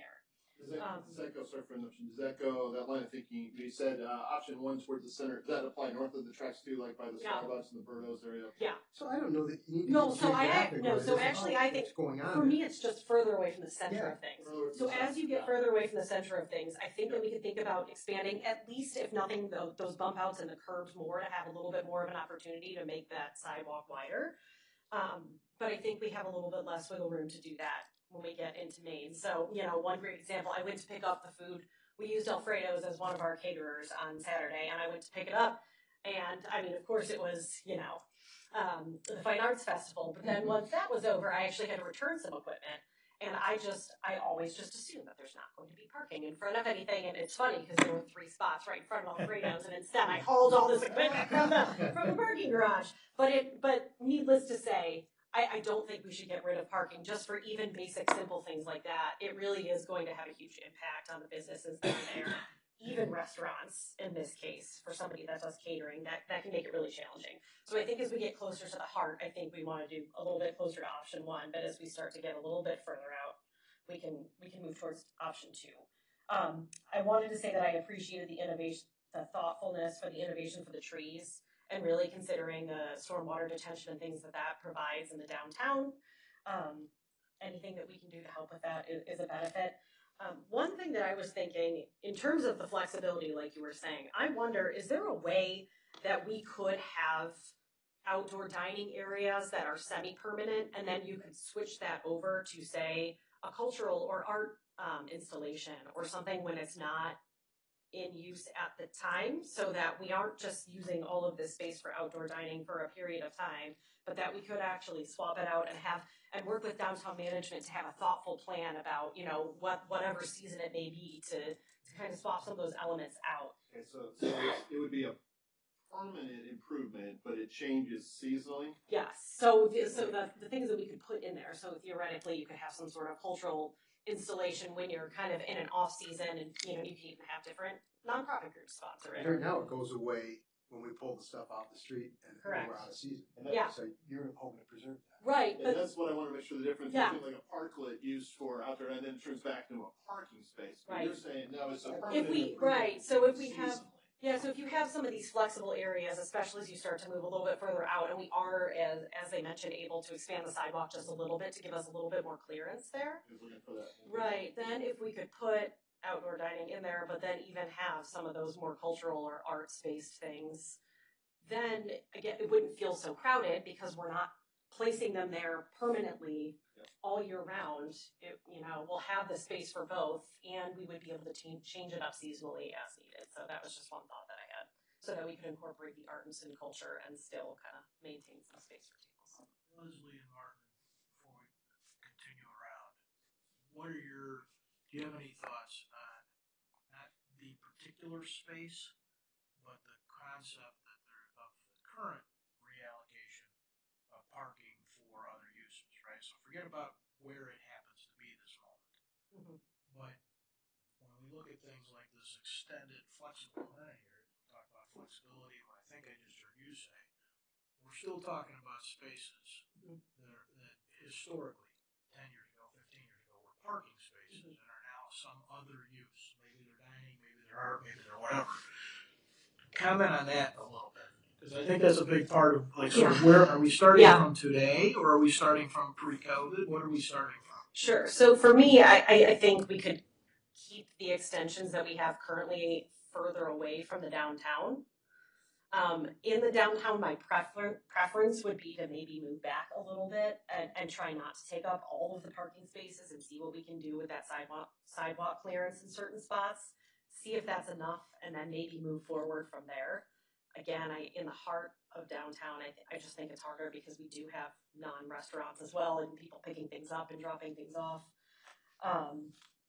with a little bit more density. So I would like to see what we can do with those sidewalk expansions first, but I would be open to having the conversation, to taking it up to what we have now, but not going beyond what we have now, if that helps. And then for the Main Street station, I am also interested. I know I read the details about how we could never build this fountain today as we could before because there are so many different regulations. I'm concerned about that, but it really is still a benefit in the summer. I mean, it's just such a gathering point for kids after they're done with the market to have that wall where everybody kind of sits around it.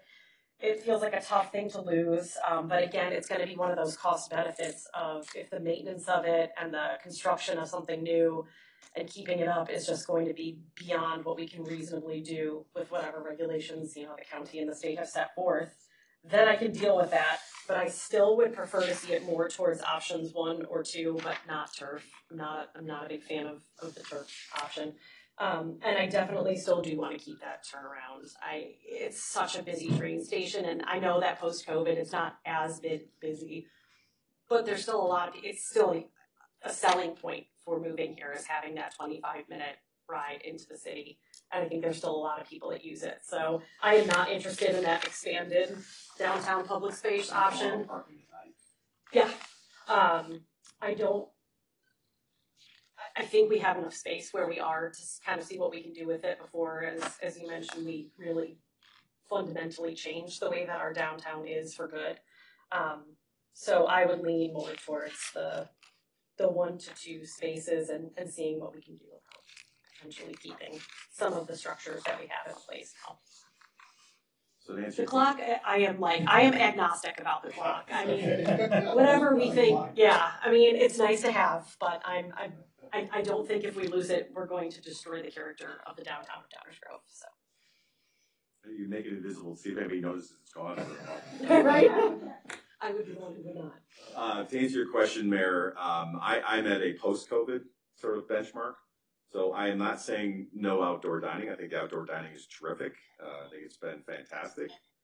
But I want to strike a balance.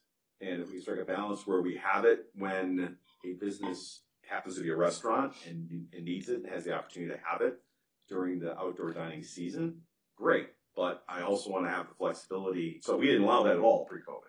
It was rare, it didn't exist. So I'm already, yes, we're going to have it. how can we have it when the business is there to actually who wants it, because the business could go away. And now we've built outdoor dining for a restaurant that's not there anymore. I don't like that. Number two, and even if it's used for something else, I'm also thinking there's going to be periods of time where it could be an installation and it's 4 feet of snow. No one's going to be looking at it. So I also don't like that.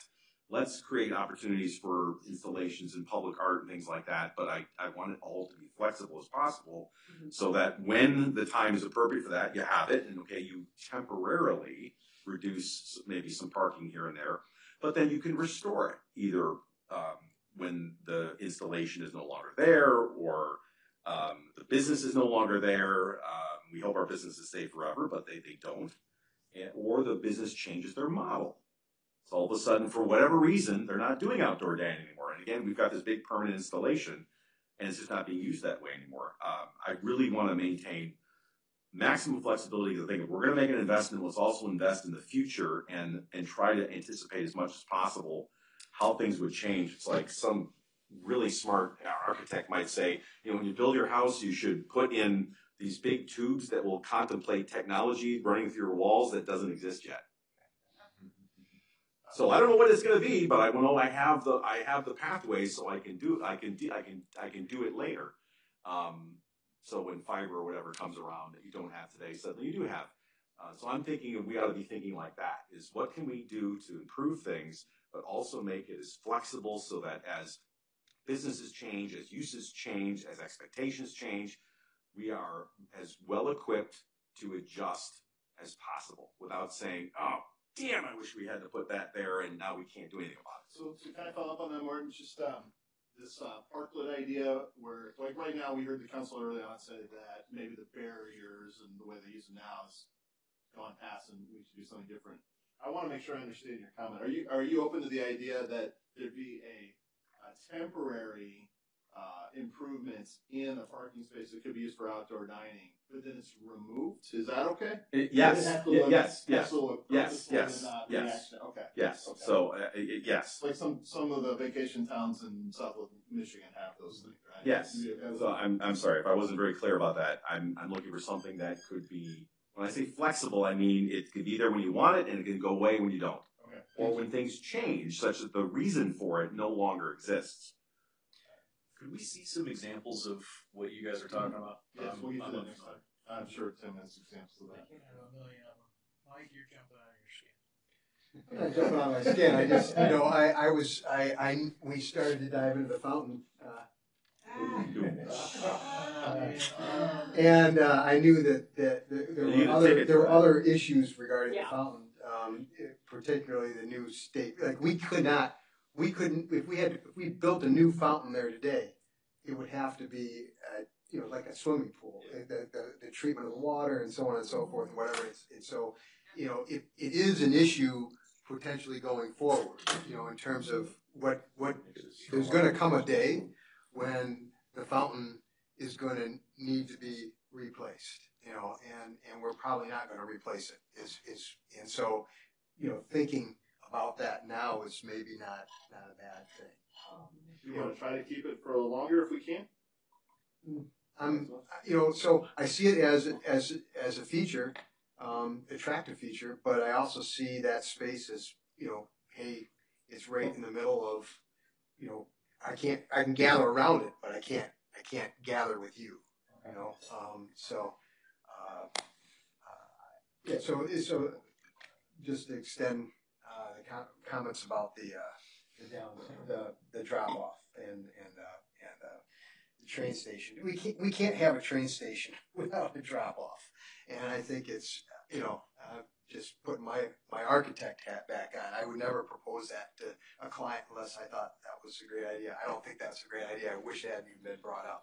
But thinking about how we might otherwise deal with it, I really like that. So if you could put the slide up keep going, that slide right there, it occurs to me that we could create some sort of a path through right here from the parking here out onto the street to also create some drop off, right? So can I see the parking lot one? Yeah, I'm looking at the parking lot. So potentially just coming through here, line up with his mobile, right? So I would love to see some sort of win-win situation, with dealing with that. I love the idea of a larger public gathering space here for, Queens Plaza. And many of the elements here, I'm not a fan of the artificial turf idea at all, but I mean, you could get some grassy lawn area if you were to protect it with some edging, right? Edging means benches and things that would prevent people from constantly cutting across it, that sort of thing. Kind of enclosing a space for people to gather, even have a little picnic or enjoy some sort of a musical event or something happening there. It's another place where events could happen, right? And we've had some conversations about that at other times. So I like a lot of what's here. The non-starter though is losing a drop off. So I was glad to see that come back into it from the original presentation. I should just point out that any of that sort of thing that would happen in the end would definitely be vetted with the traffic. It would have to be, right? Yes, I hope so, because that's part of the team. Right? Exactly. Okay. Yes. Yeah. So I'll just kind of hitting on some of the things that else have been the idea of art. When we were talking about art, I see it would be great if we had spaces. So if we didn't have dining going on the street, maybe that's a place for some art to happen during part of the year. We can think about permanent as well as temporary art installations, and actually, I really like the idea of more of the temporary sort of thing because it creates an energy, right? There's something new, when we have the ice sculptures downtown. It's something new every year, so it kind of adds to the vibrancy, and we have spaces for those things to happen would be really terrific. Picking up on some of the things that the peanut gallery said back there. Sorry, he's doing his Dan Campbell. Yeah. Okay. Oh, hey. I love that. I'm a Lions. So, anyhow, the adaptive, sustainable, flexible sort of idea. I mean, that goes along with our whole, everything that we're trying to do here, with environmental. And it's just good design. It's good to design spaces that can be flexible enough that they can be used in one way today, used in another way tomorrow. So fully love that. And also just want to remind everybody of our, sort of pedestrian first sort of attitude, right, that we have now. And so, giving people more room to move on the sidewalks is a great idea. As well, there's a safety element to it. One issue is, of course, wanting to provide protections for people. But one of the best protections I think you can provide is more space, right? So even in the off season, in the winter time, having a little more room for people to walk and not be right at the street is not a bad idea. And this leads me to, I think I'm always looking for win-win situations. Clients that don't have so much money, but they want so much, or how do we take something that looks like this and turn it into that, or how do we complement and dealing with different structures, lots of opposing things apparently, but yet we seem to find ways to bring all these things together.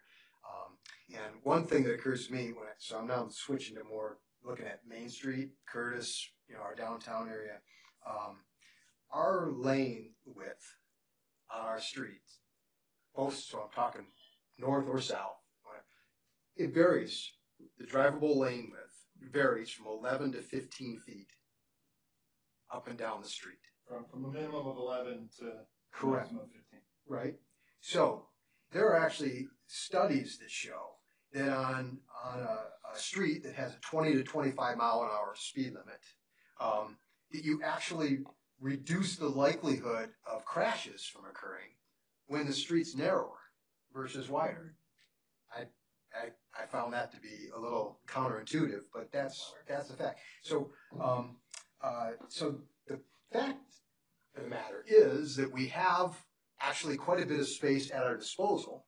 We could, in a lot of places, narrow that width down to 11 feet on both sides, and you're gaining 4, 5, 6 feet. That can go to one side or the other. You haven't given up any parking spaces, and I'm especially interested in that.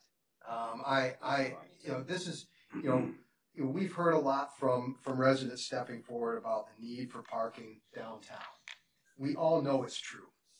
Okay, we have traffic or parking studies going back years and years. I mean, this is why we built the garage that we have downtown here, right? Because we need some parking. I have the same attitude that you do, Leslie.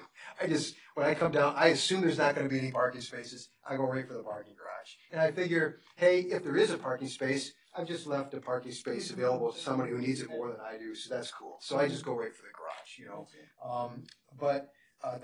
we do need the parking we have down there, and I'm not interested in losing parking, and to have an option, that would even suggest that we would lose it on a whole segment, I think just gets everybody unnecessarily riled up, and not something that this council is really interested in doing. So unfortunate that sort of notion even was brought forward. But to be clear, I know that there has to be some balance, right? So could there be a place? Are there some space? I love the way you frame this. Looking at it when we're in an area where it's not as intense, right? At some of the edges, or however you want to characterize it, are there some places where, hey, if we had to give up a parking space here or there, we can talk about that. One question I have that I haven't voiced before is, I've asked for the information about the lane widths we have. How long are the parking spaces that we have?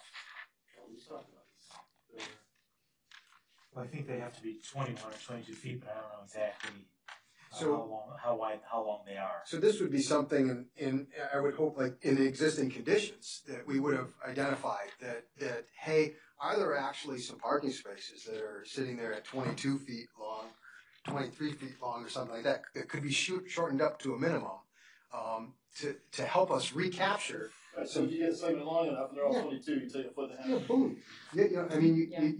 At least maybe it's going to start to make room for that bump out at the crosswalk, which I like that. I like the flexibility of that, and it also helps to send a message from a safety standpoint to people that hey, this is something that's happening. Because how many times have you all driven downtown and seen somebody waiting there and you slow down, but somebody else goes flying through because they don't stop for that person to stop walk like they should, right? So, this, I think it serves the purpose of creating a little bit more space for potentially outdoor dining or artwork or just gathering space, or just able to move back and forth, and some safety. So when you hear the word road diet, to me it's about trying to get that lane width down. It's not about anything else. That's what I'm hearing. I have another question. Mr. King, you made a comment early on. You said that the connection between downtown and Fairview wasn't part of the original scope, and it wasn't the scope. It wasn't the scope from the get-go. Okay, so I just want to clarify that because that was like that's in the definition of the council project. Right. We went no, correct. Right. So okay, good. I just make sure that's not something we just added in. And I think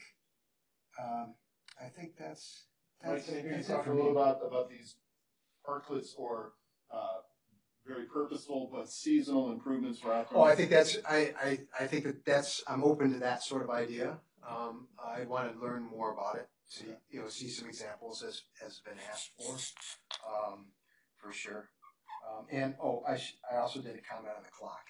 Yeah, I'm impartial. I don't know, maybe I'll get if I get a bunch of residents writing in, I'll say that, don't take my, don't take my plaque away.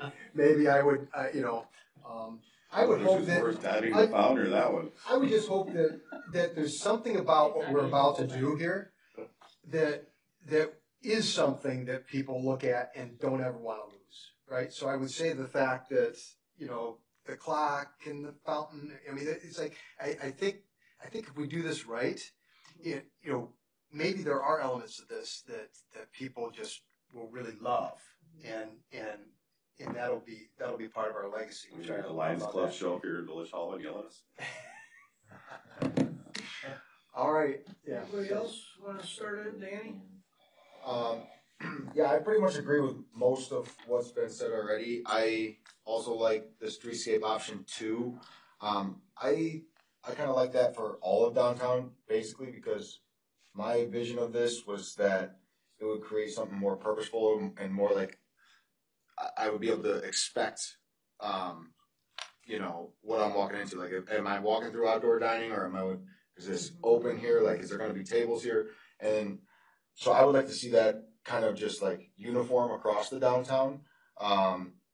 Like you said, we don't know if a restaurant's there now or if the restaurant's going to be there in the future or what, but hopefully we can find a space, we can find a way to utilize that space. And like you said, we can task downtown management, right? Downtown Management Corporation to activate those spaces when they're not being used by outdoor dining. But yeah, I mean, I like option 2. Option 1 kind of doesn't do it for me because that actually eliminates some of the outdoor dining that's in the existing conditions, and that's something that I don't think I just can't see in the foreseeable future. I mean, I think that it's a necessary component of the vibrance of our downtown, and so I think option 2 is definitely where I'd be leaning toward.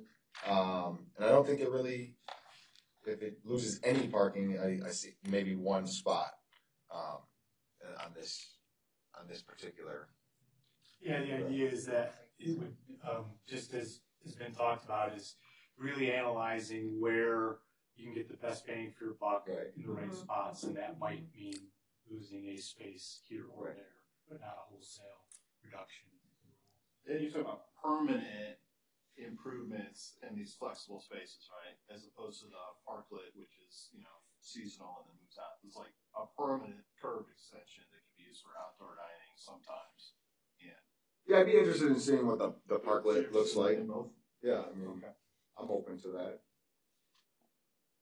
And then, as Commissioner Davenport mentioned, I think these bump outs, and I think it's a shade structure at the crosswalk that definitely calls your attention to this is a crosswalk. There could be people here, so I definitely think that's cool. I'd love to see what those would look like. And let's see here. Yeah, of course, widening the sidewalks. I definitely think there's room for that.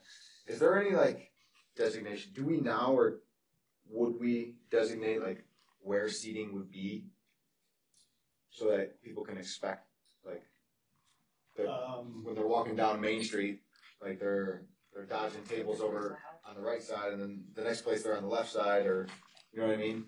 Yeah, I know what you're saying, and I don't know what the village currently has as far as regulation. I think, if you were to have these bump outs like this where you would provide the opportunity of outdoor dining, we could more clearly define where it's supposed to be. Yeah. Because I think the challenge is now some people have an on-street parking space and tables next to the building, or if there's no on-street parking, then they want to put the tables next to the building. But if there's a parking space out there, maybe they put it closer to the parking spaces. So then, like you said, you are taking a zig and a zag. Right. But if you do something, in these two options, you could move outdoor dining all into those expanded spaces out. Right. Yeah. Create some uniformity. Very uniformity, correct. Yeah. Can I just also interject here? Yeah, no, of course. It just occurred to me as well that we are losing space with those on-street parking or on-street dining areas. We're actually losing space because there's a width to that concrete barrier, and there's a grade change because of the curb. So the actual space that's needed for the outdoor dining is less than what's currently on the street. It's very inefficient right now. Right, right. So I just want to throw that out there as well. There's some. I'm looking for every little inch, that we can get. Yeah, well, there's no objection to that. If we can squeeze more space out to do any of this, absolutely. As long as we don't remove things permanently that can't get back. Sorry, Danny. Then on the expanded downtown public space at by the train station, I love the model with the turf. I feel like this gets the most utilization of the space. While I love the water fountain too. I mean, my kids are hanging out by it, and I love the Christmas tree. We still do the Christmas tree set up here. In fact, there'd be more space for people to gather around and see it. And I just love like how much this could be used. There could be so many different things that could happen here. Entertainment, kids running around. I mean, this would be my pick. Sad to see the water fountain go, but this looks like the most utilization of the space, which is what we were kind of looking for. And then I don't know why do you guys not like the turf? Oh, I said I actually did. I don't like the artificial turf. Artificial turf is, I mean, it's not. You're going to have problems with food getting in it, and all. It's a maintenance nightmare. Oh, so if we did an actual lawn area, like Fischel Park, we already have this. Okay. I guess count Martin against. Why are we trying to create a park in the middle of the downtown? We already have one. I'm sorry. I just want to make sure everybody got that. When we've been saying turf, we should be more specific. Tim has been saying it perfectly the whole night. Artificial turf versus real turf, grass. Right? And you could do either. I think one of the things that when we talk about a plaza space like this is, you want to be flexible, and so it'd be easy to do it all on pavement, but at the same time, we heard pretty clearly at the beginning of the process that green, trees, landscape is important in the downtown area, so it doesn't become all too much hardscape. So it's you were proposing some artificial turf as well, right? Right. The artificial turf was more just an idea to have an active space that could be lower maintenance, but there's pros and cons to that as well. And then again, it's the whether it fits with this community. Mm-hmm. So Danny, you're good with the artificial turf, right? Yeah. Yeah, got it.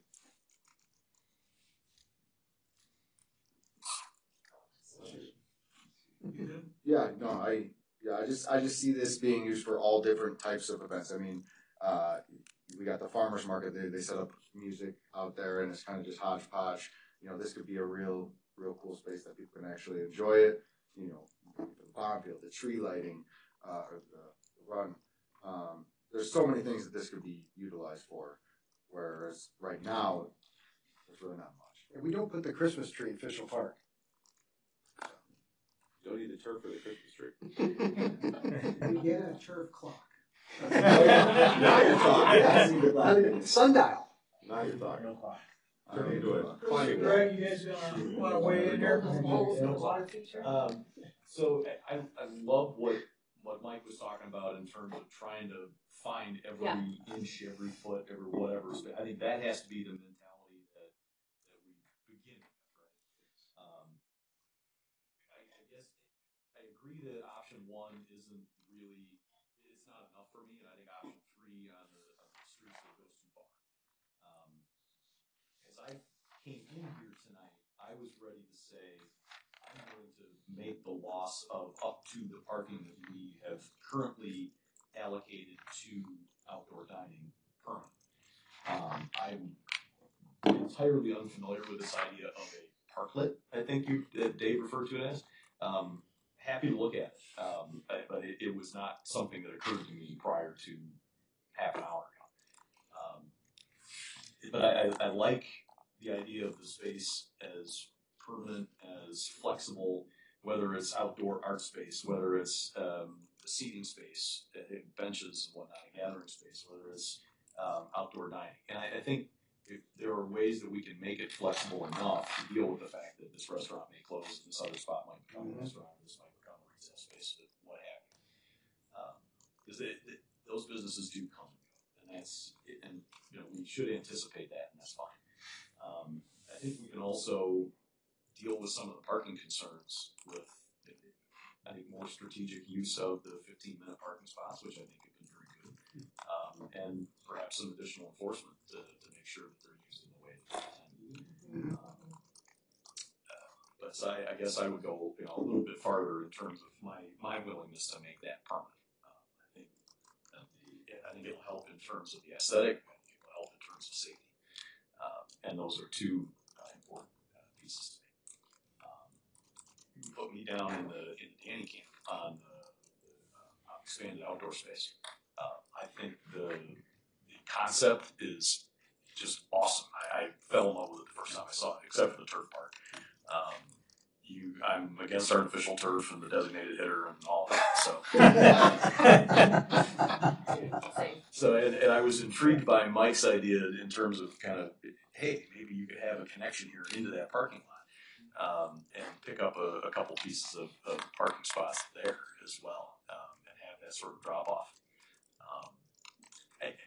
One of the things that occurred to me was exactly what Danny was talking about too, in terms of, well, you could move the farmer's market over into this spot, and then it opens up a whole hell of a lot of parking right next door in where the farmer's market is for 8 months of Saturdays, and that helps out on all those Saturday mornings. But I think the idea of this expanded public space has a lot of great possibilities to it. Yes, we do have Fischel Park. Other than the Tuesday night concerts, I haven't spent a ton of time there, and I would love to hear feedback from folks on, well, maybe we should move more things over there. Maybe the Fine Arts Festival. Opportunity for collaboration. Plenty, and I love those opportunities. Let's get more of them. But I think this adds to our downtown in many ways. Rick, can you talk a little bit about? I'm sorry. No, go ahead. You talked about option 2. Yeah. Thoughts on other council members who talked about varying the extent of the option based on where you are in the downtown economy? Yeah, that makes perfect sense. I don't know that it necessarily needs to be uniform. I think you have to be sensitive to the context that you've got to a certain degree. I suppose I would lean toward uniformity, but I don't want to see option 3 in some places and option 2 in other places. Okay. So closer to what Danny was saying, right? Yeah. Okay. But I think at the same time, using it where the road is wider, you can get creative with some of the things that Leslie was talking about too. So, context specific, right? But using option 2 as sort of my baseline. Put me down in favor of the fountain. I like the fountain. And do I need to chain myself to the clock? I like the clock. We need more clocks. More clocks. Fountain clocks. Fountain clocks. All right. Chris? Thank you, Mayor. So I had a bunch of different random thoughts. I'm just going to go through them for you. First of all, from a parklet standpoint, so isn't that basically what we have now? It is conceptually, but it's a very different design, and because it's purposely designed for temporary application. So, like right now, you can tell it's makeshift, right? It's a concrete barrier. Mike's got a good handle. You want to talk a little bit about it? No, I don't know. It gets rid of the grade change. Basically, it brings you up to a level with the sidewalk. Yeah, so it's a temporary installation, but it is more purposeful and intentional in its design. We're talking about temporary installation. Are we talking about what's on the ground? It will circulate. They're going to circulate some stuff, but it basically, Chris, the fundamental premise is it still uses what was previously parking space, but it becomes temporary. But it's way different. Way different looking. Looks much better. Looks much better. Second, Commissioner Jose's thing, I hadn't really heard of that, and I would love to see what that was like. One thing that's important to me is consistency in character and feel. So not consistency necessarily in application in every block. But I feel like when you walk the downtown, it needs to feel like all of these applications are intentional and are tied together. So that's important. So the multi-use and flexible, I think in principle I agree with. I think we do have to be very conscious of not making decisions on businesses and applications now. I would be concerned about temporary things looking temporary, because I feel like that could lessen the character and the appeal. Lighting is very important to me. I think that's a extremely effective way of creating consistency, feeling, character. So, you know, you gave some kind of pictures as examples, and I can't get enough of lighting, so I'll just throw that out there. I think it makes a huge difference. I talked about making sure we're getting away from just the current businesses. So of the options, I'm sort of with Greg. Option 1 may not be enough, but option 3 is probably too far, and it's going to depend street to street. So option 2 is dependent upon context with character. Yeah, but I also agree. I'm not super interested in losing parking, but the one thing that I would say is, and I don't want to speak out of school, but we've got coming next to us here 200 plus parking spots on Fridays and Saturdays that I assume are going to be mostly vacant. Yeah. So if we could agree to figure out how to leverage that parking, literally right next to us here, isn't that open up just a whole bunch of close to downtown parking that we didn't have? Well, we used to have We did. some parking here, right? Yeah. No, I'm saying once the new parking lot is built, it's over 200 spots. Figure out the number, but it's 200 additional spots that were not, or I don't know what the balance is. We're right here. I understand, but it's more now than there was, correct? So leverage it, right? It's not the same. Yeah. I think it's not the same. No, I Depends on how far back you go. I don't know. All I I thought know it was is like that 3 there's or 4 fewer. Fair enough. Whatever. We're getting that parking back too. Yes. We're getting it back. It's good We're enough. correct. Yes, and it's probably a little closer. Anyhow, and then I love the expanded plaza. I wouldn't call that a park. I would call that a plaza, which I think serves a different purpose than Fishel Park. Fishel Park is a bandshell concert place. This to me has definitely a different feel, and I love that. Town Square. Do we own the space or the train station? What do we do here? We own the station, we do not own the underlying land. Okay, but we could allow whatever business in that train station that we wanted. Okay. So that to me opens up opportunity for this area. Again, another restaurant, some kind of feature there. Pardon me? Cafe seating. Yeah. So that to me, I think, opens up a good opportunity there, which is why I like that. Turf, I don't know. I'm a little turf agnostic. I do like the clock a lot, I will say. I want it working. But I do like it. Did you say turf gnostic? That's it. Turf gnostic. We're creating all kinds of stuff. Agnostic. So the clock you're good with, Chris? Pardon me? Clock you were good with? Yes, yeah. And then in terms of I just wrote down uniformity of sidewalk width. So talking about kind of traversing and going through, and maybe some of that will happen if we have designated spots for the tables. But I feel like having a clear shot down, whatever it is, a clear path is definitely pedestrian first, and I think adds some clarity to where the sidewalk goes, right? But other than that, I think I like a lot of this, and it's gonna definitely boil down to like what features and what things, but I think we're a little far away from that just right now. Fountain, I really like. I would like to see if we could incorporate it into this rather than just tearing it out. But I I mean, I guess it just depends on what the final application is, but I do like the fountain, but that's more nostalgic for me than anything else, to be honest, so. You have one in Washington Park. I do have one in Washington Park, you're right, that's a great point. That's a great point. And I think that's it, yeah, okay, cool. Can I clarify just one thing, Mayor? Because I made kind of this flip comment about Official Park, just to like explain where I'm going here. I fully support enhancing, as I said before, augmenting the plaza here. So I'm not against doing things. What started to get me, what reacted is when I'm hearing that most people are maybe not in favor of the term. But I just think we ought to be thoughtful of the assets that we have, both ours and those of our partners. And so when we start thinking about what are we doing here? So if there are things that we're going to do here that we want to make this support, I think we need to think about what those events are.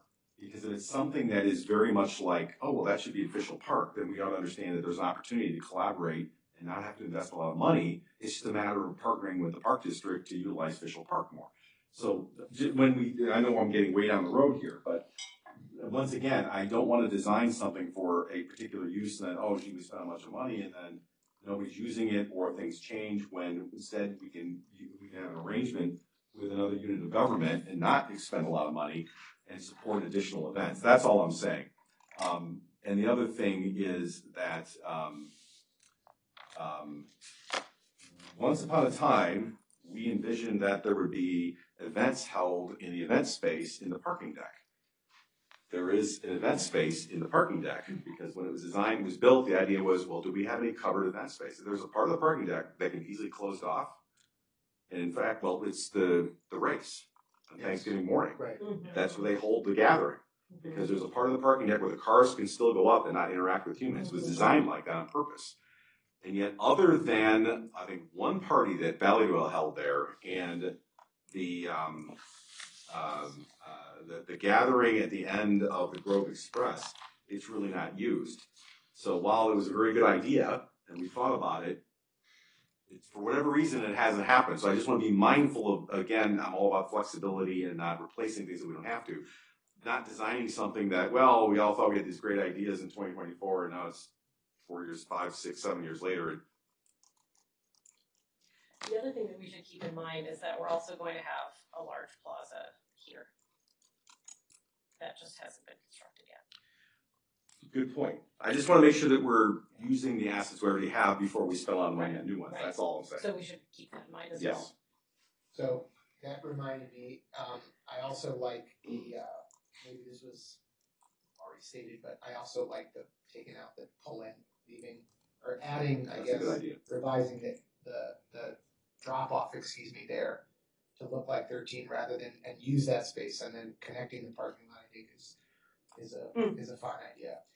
You know, I feel like I would say the parking garage, that's a great example. However, I don't really see a parking garage having anywhere near the same attraction as this. So, and that's where I think. But at the time, it was envisioned that way. That feels like flexibility, but not.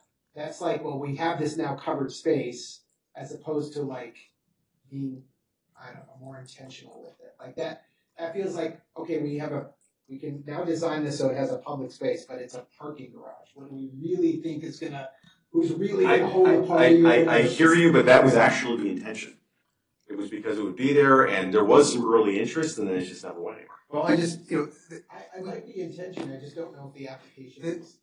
This is like the fair enough. It's just all about things that can't be changed. That's all I'm. This is the town square. This is the place. This is the place where. But this is the place. It's very visible. It's very visible. The street, even the buildings stop, and then start up again. There's open space there. People and people are already liking to gather there. Giving them more space to gather, I think it's just going to create more vibrancy in our downtown, and people are going to meet there. So I think it's an opportunity to do something pretty special. And unfortunately, the garage is off of Main Street. Official Park is off of Main Street. This is something great. It feels like it's in the middle, right? And it's visible. it's just it attracts people. Now it's gonna attract even more people if we provide more space. And then I'll just toss out the whole, little, having some lawn area, it soaks up water. You can think of a lot of examples in urban settings where they've had, these large expanses of paved plaza and how they've come back later and tore up some of it and actually returned it to some green, because it's nice to have a little bit of green lawn area in the midst of all this paving all around me, right? So it's like an oasis in our town square. Is kind of how I feel about it. So that's it. We haven't heard from the mayor. I'd sure like to. You may not want to. You're amazing There's nothing left to say. the way you let us all just talk. Just circle the ones you agree with. I'm gonna let Chris do the marker work. Well, I'm noticing there's no more space on the board, so I'm not. There's a whole bunch of things here. First of all, I want to use this parking garage comment. I didn't even know that was coming, but I'm going to use that as what not to prioritize. So that's efficiency and flexibility prioritized over a place anybody wants to spend 3 minutes. That's a prison, slightly below grade, behind a bunch of crap. That is like the opposite of what we're trying to consider here, which is what do we want our Main Street, our town square, the place everybody sees, the place people want to be. Part of what we're doing is trying to create a increased, improved, more friendly sense of space. So that, in my mind, is sort of a driving starting point for this. I know this will probably get groans from the current audience. I flatly reject that there's a parking problem. Is there not enough parking? Most of the time you're looking, you bet, 100%. Every single time I drive down there, I probably go around the block a couple times, and I expect that to continue. But a few 1 to 2% of the spaces available on the surface aren't going to solve that problem. They're all parking spaces. You go down there at 5:30 trying to pick up your dry cleaning, you're still going to do 3 laps. So the question is, what are we trying to create in terms of this sense of public space, this core of our community? I lean absolutely. I'm pretty familiar with Parklets. Literally built and designed some in San Francisco. I'm not opposed to them per se. However, I'm way more interested in spaces that are more permanent. If those end up being benches, if those end up being planters, if those end up being art installations because there isn't a restaurant there in the moment, fine. I kind of don't like the idea we're so focused on outdoor dining. I think this creating of outdoor spaces, creating a sense of place, creating a place to be is the most important part of what we're doing. We're trying to build into that the flexibility for different uses over time that we all know will rotate and change. But it's that part that drives me. I also think the screen is super important. I've talked about simple things like medians and stuff to parks, to parklets, to pocket parks. I have zero interest in AstroTurf anywhere. I just don't have any interest in it. I'm not interested in AstroTurf. I'm way more interested in plantings. If we can't support real turf, which can be a challenge, then I'm interested in actual plantings instead. Plazas and plantings are just as good in my mind. I think that as it relates to this 1, 2, 3, we're all kind of weighing in on 1, 2, 3 options. I think when it was said by multiple people that it's somewhere around 2 and kind of looks like 1 and kind of looks like 3 in other places, but it's context specific, it's block specific. I think there's a lot of truth to that. I think what I'm saying when I point to option 2 is I'm saying some additional use of what might otherwise be auto-centric space for something else is okay with me. Not all of it, but some additional I think is a useful thing. Mike made the comment, I think, Mike, you made it, about looking for every inch. And that's, I think, got to be our starting point. We only have the space we have. And so I'm going to say something that probably is going to make people's hair catch fire, but One-way streets are part of how you can get at that. We have some, but we don't have all. And it's if you've got this space, you can dedicate it to 100% plaza or 100% two-direction traffic in 2 lanes. Somewhere in between, right? You can do anything you want with that space. But if you minimize your lane widths and you have only one direction of traffic, then you've got additional space. Maybe that's a good thing, maybe it's a bad thing. But I think it's the kind of concept that I'd like us to be at least thinking through, because I think what we're doing is we're trying to maximize the space for non-auto-centric activities. That's kind of where I'm looking at this. That doesn't mean we eliminate all the parking. I don't think anybody wants to do that. It doesn't mean we eliminate traffic from the closed streets. I don't think I ever heard anybody say that either. But it's trying to prioritize the space we have for something else. The fountain and the clock. I'm kind of chuckling because it's sort of a funny conversation, but I got to tell you, I want a fountain and a clock. When I think back, you use the word nostalgic. When we say, what do we want on the cover of the magazine we send out to new residents or to prospective businesses at Boone Fair? I'm going to be a little obnoxious and facetious, but Astros, turf, and streetlights? Really? That's what we think? I don't think so. Tulips in front of clocks, fountains in the background. That's the spaces that I think we're trying to create and enhance and make better. I wrote it down. So the clock needs to work.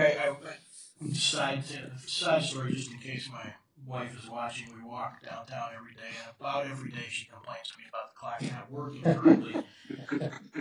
But nonetheless, those are the kinds of things that you do see things that become landmarks in communities, and those are some of our landmarks.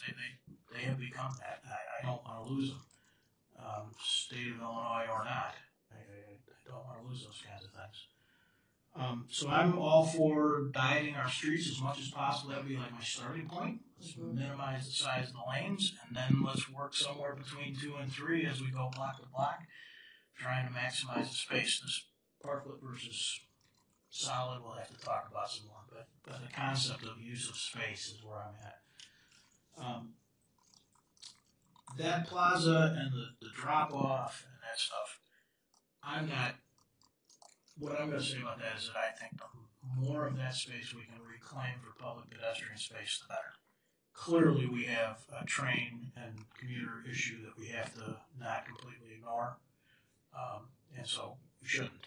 But if we can figure out a way, whether it's some kind of a mobile parking lot thing or it's whatever was on the screen right now, that may or may not be sufficient, I don't know. But trying to reclaim as much of that space for public space and pedestrian space that we can, I think is worth pursuing.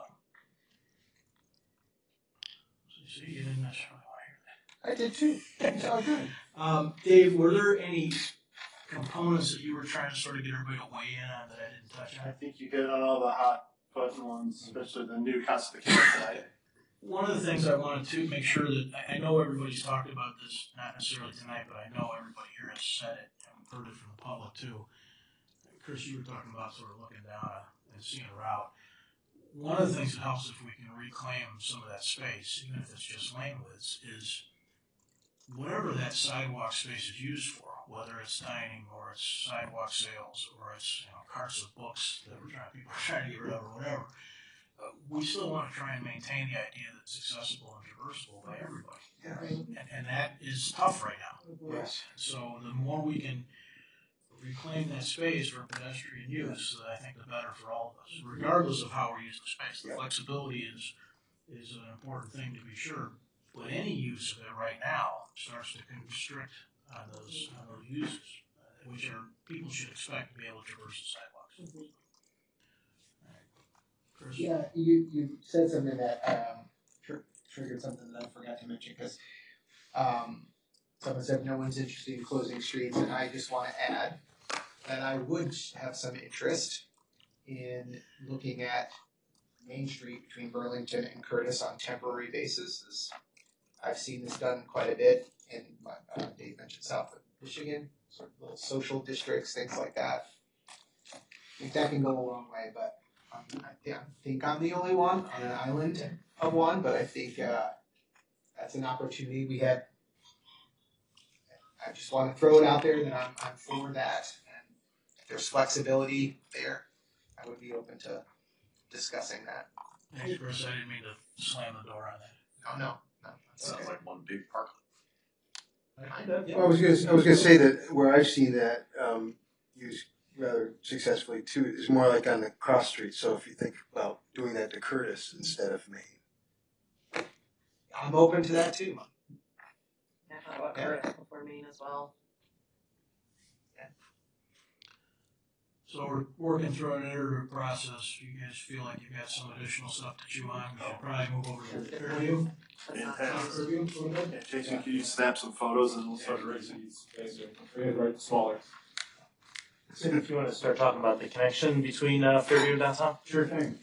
So what's on the screen now is the existing condition, and this is Rogers. So as you might expect, things are a little different on different streets, but this is kind of a typical condition where the reality is that these are normal neighborhood streets with 5-foot wide sidewalks and parkway trees, some bigger trees, some gaps in the trees, that sort of thing. One travel lane each direction. Most of the intersections don't have crosswalks or anything like that. No street lighting. So not much there to start from.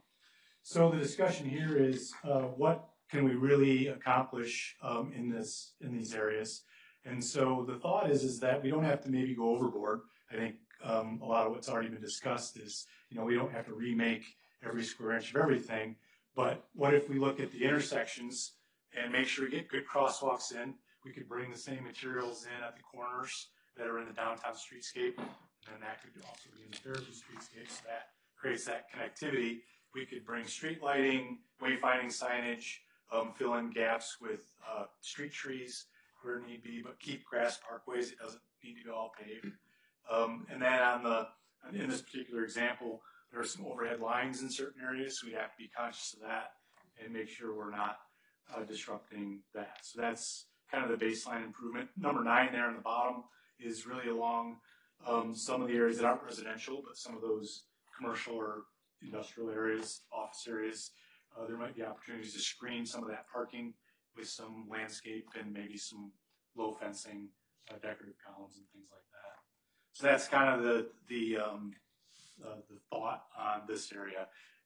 For here, we didn't come up with multiple options like we have in the others, just because it's a little more simple. But what we did do is look at, just in coordination with Thrasher and Woodman, since it is a little bit more of a distance, are there ways to get bike lanes or things like that to make this connection? So we looked at what would it take to do on-street bike lanes, dedicated bike lanes, and the reality is by based on the width of the street and safety and all that, it's really not possible to do that without widening the roadway. Once we start to widen the roadway, we get into potentially impacting the existing trees. We get into some grading issues, the overhead utility lines. So I think the conclusion we came to was nothing's impossible, but in order to pull that off, it's a pretty big ask to make that happen, and really isn't worth pursuing that any further. The next option was, can we do maybe an off-street shared use path? And it made sense to do that on the south side here. Overhead lines are there. That's where more of the commercial properties are. But again, we get into the same discussion about how do we deal with the existing trees where they exist, grading issues, driveway crossings, and again, it becomes a little bit of a tall order to try to figure that out. If that was something that was, we really want to figure out how to make this happen, we could pursue it. But again, there's trade-offs, and it seems like maybe not the best use of resources at this time anyway in this area. It also came up, hey, maybe there's an option to use the railroad right-of-way or next to the railroad right-of-way to make a connection from the downtown up to the Fairview area. And again, not impossible, but the very first thing is we need BNSF cooperation to do that. Again, might be a bit of a tall order to make it happen. Not impossible, but it would come with certain conditions. There is some grading and some floodway along there, and then also how we would interact with going along the backs of some properties. So where it might seem like something that could happen, again, there's some challenges to that in that area. So that one's a little more straightforward than the downtown, but we can talk about this and then move on to Fairview from here. So you want to start in? Some comments, Leslie? Go ahead. Yeah, I mean, obviously, limited options with the streetscape. I would absolutely like to see more pedestrian lighting. And when we talk about lighting, I would like it to think about dark sky compliance and kind of making sure we're thinking about that as well. If we're talking about either landscaping or fence buffers, I would prefer landscaping buffers. And I actually am interested in seeing what would go into an off-street shared use path. I'm not as interested on street bike lanes if we're going to make it a way where people can connect. I think that the off-street shared use path would be a better investment to move forward with. So I would actually be interested to see what it would take to get us there. Along the rail right away? No. Whatever way would be the most efficient. Well, I think that's the only one that's actually feasible, but I would be absolutely willing to explore that and find out. Yeah. Yes, because that's a negotiation issue. Exactly. So at least try and see where it goes. Staff position on this right now is that it's easier, more feasible to do the Rogers Street off street because that's our right of way. Yeah. That's a lot of trade-offs. This other plan is none of our property and it's all somebody else's. Is there precedent? Yeah, there's been some challenges with getting the BNSF to let us use their property for anything other than parking. Have other municipalities been successful in doing something with them? You know, When's the last time we asked them? We'll ask. It's been. But either option, I am interested in an off-use sharing. Correct, right. But I mean, in this scenario, to be able to get a connection, this would be one place where I would be willing to remove some trees if it means a long-term connection to help people be able to actually go back and forth. The ability to reduce potential vehicular traffic over time is going to be more impactful than, the trees that we would be able to save. And hopefully then we could replant elsewhere where we lost there for the future. Not only would it be helpful for people to go there, I think it would entice them to use it, and it would attract the Main Street to the Fairview corridor in a better way. Yeah, I'm definitely going to explore them, but I don't want to just rule out BNSF because they're not going to talk to us. I mean, if we try and they say, okay, fine, but yeah, I don't want to rule anything out on that. Let's look into it because that would be ideal. Well, because I think if we have BNSF on the phone, let's talk to them all the way down to Belmont. Why stop it? That's excellent. Sign me up. Sure. Right, me too. Can't hurt to ask, right? Everything's a negotiation. Start looking for who you know on the BNSF board right now. So I completely agree with Leslie on everything she said. You could put my initials down next to that. However we can think of ways to get those connected would be great. I would just add maybe asking the other way towards Belmont, and lighting is very important. Not only dark sky compliant, but also connecting the character. Yeah, I like the connection streetscape idea. I'm just going to jump right in. Sorry. I'm willing to explore the off-street shared use path on Rogers. I'm a little concerned about the loss of trees and whatnot, but this might be the one spot where that we've seen yet that makes sense. I'm a little concerned about the grade change. There is a pretty large hill there. Yes. And I'd say that as somebody whose daughter wiped out on it, testing the limits of her bicycle. She was busy looking at a corgi on the sidewalk. So that's a little concerning. I love the idea of the BNSF path. I mean, maybe they'll play ball with us, maybe they won't. But I'd like to try. I'd like to rule it out. Yeah, exactly. Let's give it a shot. Heck, you did put in an underpass once. And yes, there are grading challenges, there are floodway challenges. I think we can overcome those if they're willing to play ball with us. So let's find out. In fact, I'd be willing to do both that and the Rogers Street. I think they're both good connection ideas, and if we can essentially make it span the entire width of the village, I think all the better. And who knows? Ask for more than you want and settle for what you're looking for, right? I mean, that's the art of negotiation. So, I think they ask big. Yeah. We appreciate that wouldn't happen. We appreciate that would not happen tomorrow. Yes, absolutely. Yeah. Yes to the lighting. I mean, the off-street multi-purpose trail to me is, I mean, that's essential. Like we're trying to create a situation here where people can feel like they can easily walk from one place to the other, can get on a bike and ride safely, and then that lighting along the way, some other landscaping, other visual cues that tie things together. I think it, any on street is not even something I'm willing to talk about in this case. This is absolutely essential. I think that's you had made a comment about the you said, quote, not best use of resources though.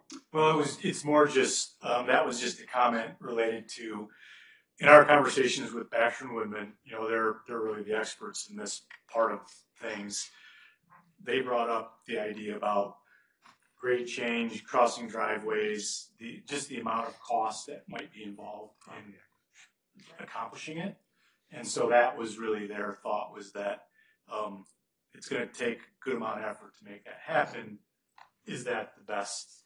So staff just today got our first look at this broader conversation. So we hear you on this, and this broader conversation is coming soon, and we actually saw some thoughts from Baxter Women on this exact east-west corridor and the other one. So this is a good start, and there's so much more coming on there.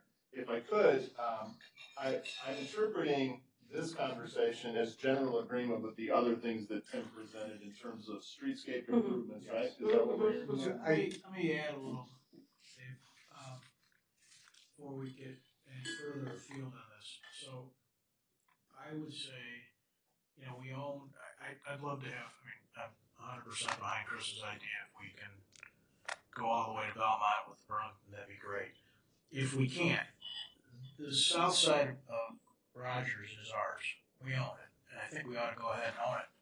Meaning that we're not talking about, we were up and down Rogers on the south side. We're not talking about a bunch of old growth oaks. No, we're just not. We're not. And so I'm willing to, from my perspective, I'm willing to take from the curb to the extent of the right of way as a blank canvas for us to create an east-west corridor and intentionally tie it downtown to streetscape far more than just crosswalks. When we say, fencing to hide a parking lot, well, what if it was, knee walls and planters?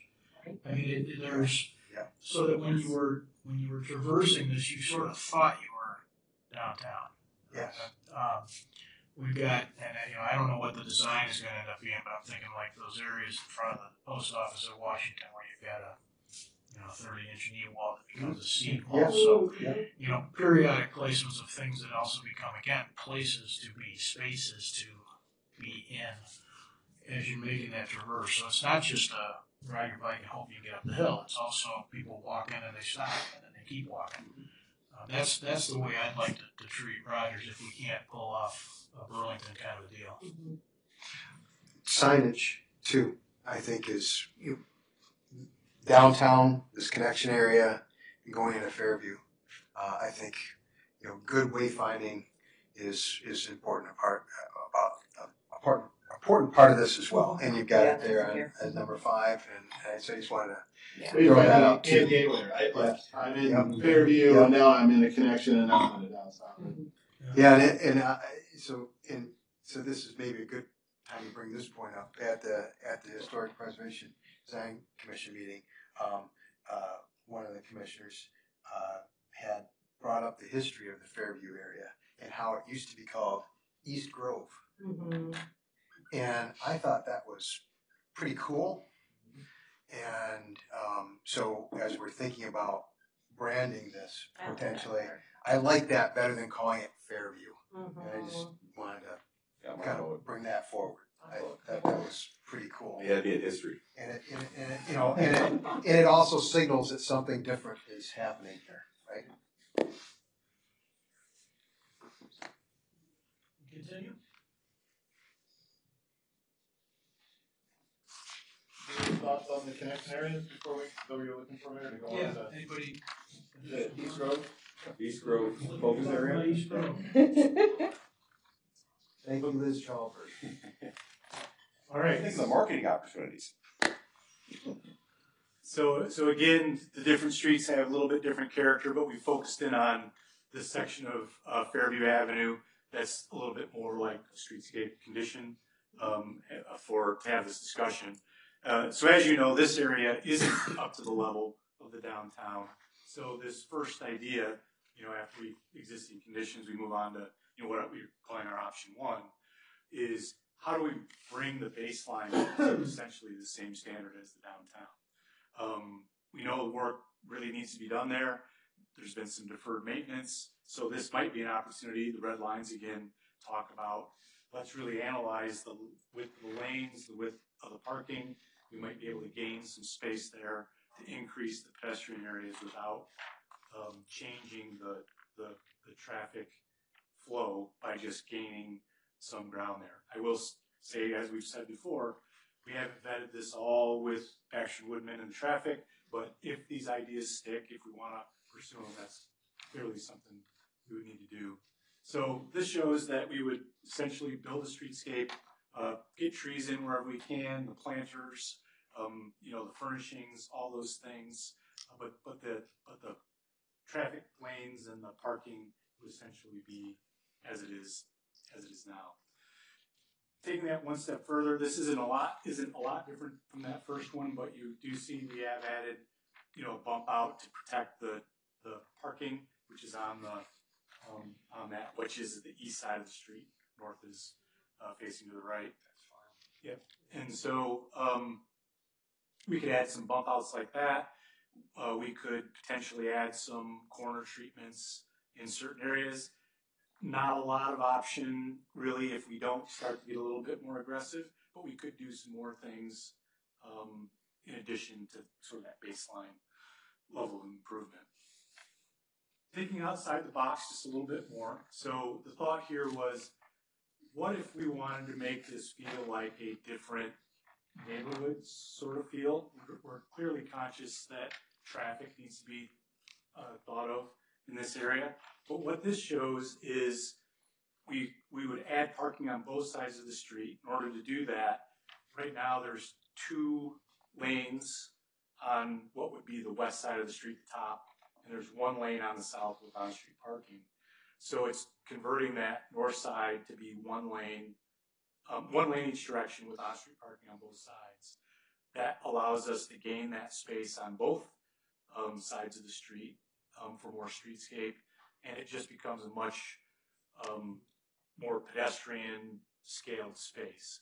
With the railroad tracks there, with the traffic, we heard that in the committee meeting that some of this maybe needs some more thought, but again, thinking about what could it potentially be, and so those were just some thoughts that we had there. And then another thing that came into the discussion, this goes back to when we had the first stakeholder discussions and interviews, and that is, the commuter space that's right along the tracks, now north is up, and it's really underutilized. So is that maybe a spot that could be a public space where events could occur, maybe smaller neighborhood style art festivals or get-togethers, whatever it might be.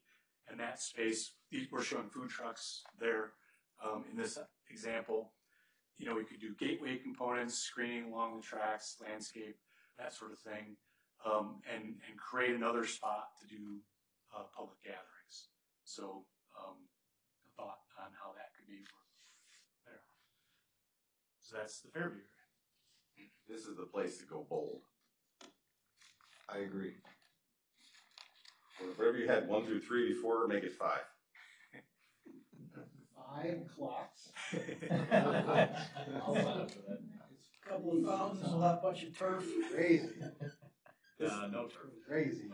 Talk a little bit more than that. Well, I mean, I think creating new pedestrian space, creating a whole new sense of an area, because right now there's nothing. I mean, it's really nothing. It's a discombobulated nothing. And you've got a lot of space to work with. You don't have anything historic or nostalgic. You don't have a lot of trees to worry about. You've got all kinds of a palette to work with. So, train station's the one historic piece you got. It is. okay, well, right, that's it. Get rid of that. Well, we're not getting rid of the train station. Yeah.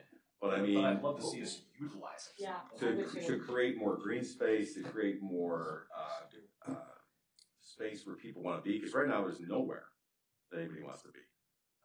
I think the idea of using that parking lot to turn into something where you could do all kinds of events, genius, because you can use it and it's not being used at all right now, and you're not trying to substitute something else.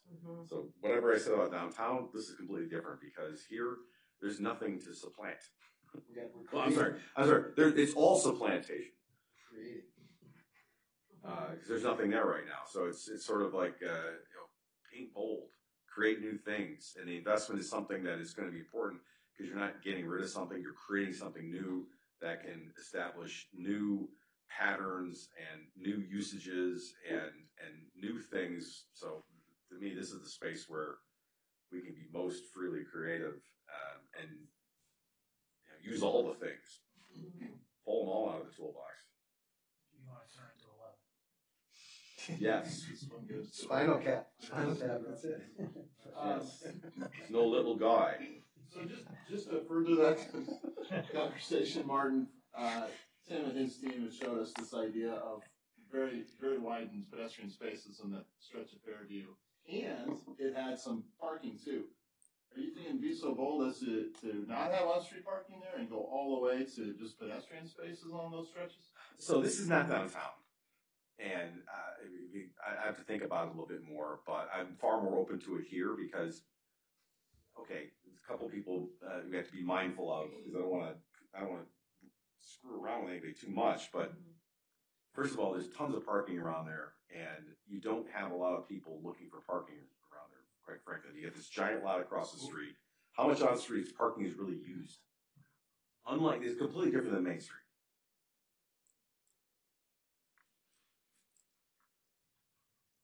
So well, for next iteration, we might want to sketch that up just to see what that might look I mean, I'd be open to exploring it because it's completely different than Main Street.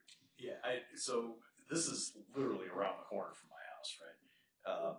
And I could not agree more. I mean, 3 was my starting point. If you've got a 4 or a 5, I'd love to take a look at it. Like, let's get creative. And Dave's already written down. Let's try to use the train station as a focus point. Yeah, absolutely. It's a nice historic element. But yeah, the rest of it, in terms of that Fairview area, I think is in desperate need of rethinking. And I like the idea of the other gathering space and that parking spot. Yeah, let's get creative. Forget outside the box, the original box. Right. I do worry a little bit of the loss of lanes. Yes, that's an outside. Especially if we really are trying to bring some folks in. Not everybody is going to be able to use the pedestrian, and that already gets so messy as somebody who uses Fairview all the time. Can I disagree with you a little bit there? I mean, you're right. It does get messy. But I think it gets messy because the street goes from 2 to 1 to 2 all over the place. People, swerving around here. People parking on the south side of Fairview where there's not really parking, but they're going to do it anyway. Right. The issue is, and this came up in the meeting last week as well. I felt, So my friend who was at Studio 21, Bill Stasinski, architect at Studio 21, which is right there.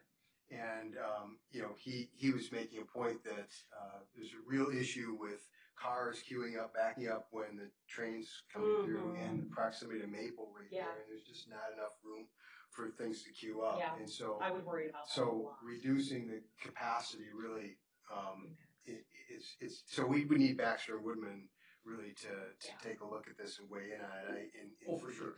get their input on it. That's my only caution as well, and the sort of like, hey, let's be bold, let's go for things here. I think there is a little bit of a functional issue that we need to be concerned about. I'm worried. There's a huge functional issue currently, which is that every time there's a train, that intersection of Fairview gets hung up. And this isn't going to make that any worse. I don't know what it's going to do. We're talking about 1.5 blocks of halfway funneled street becoming organized.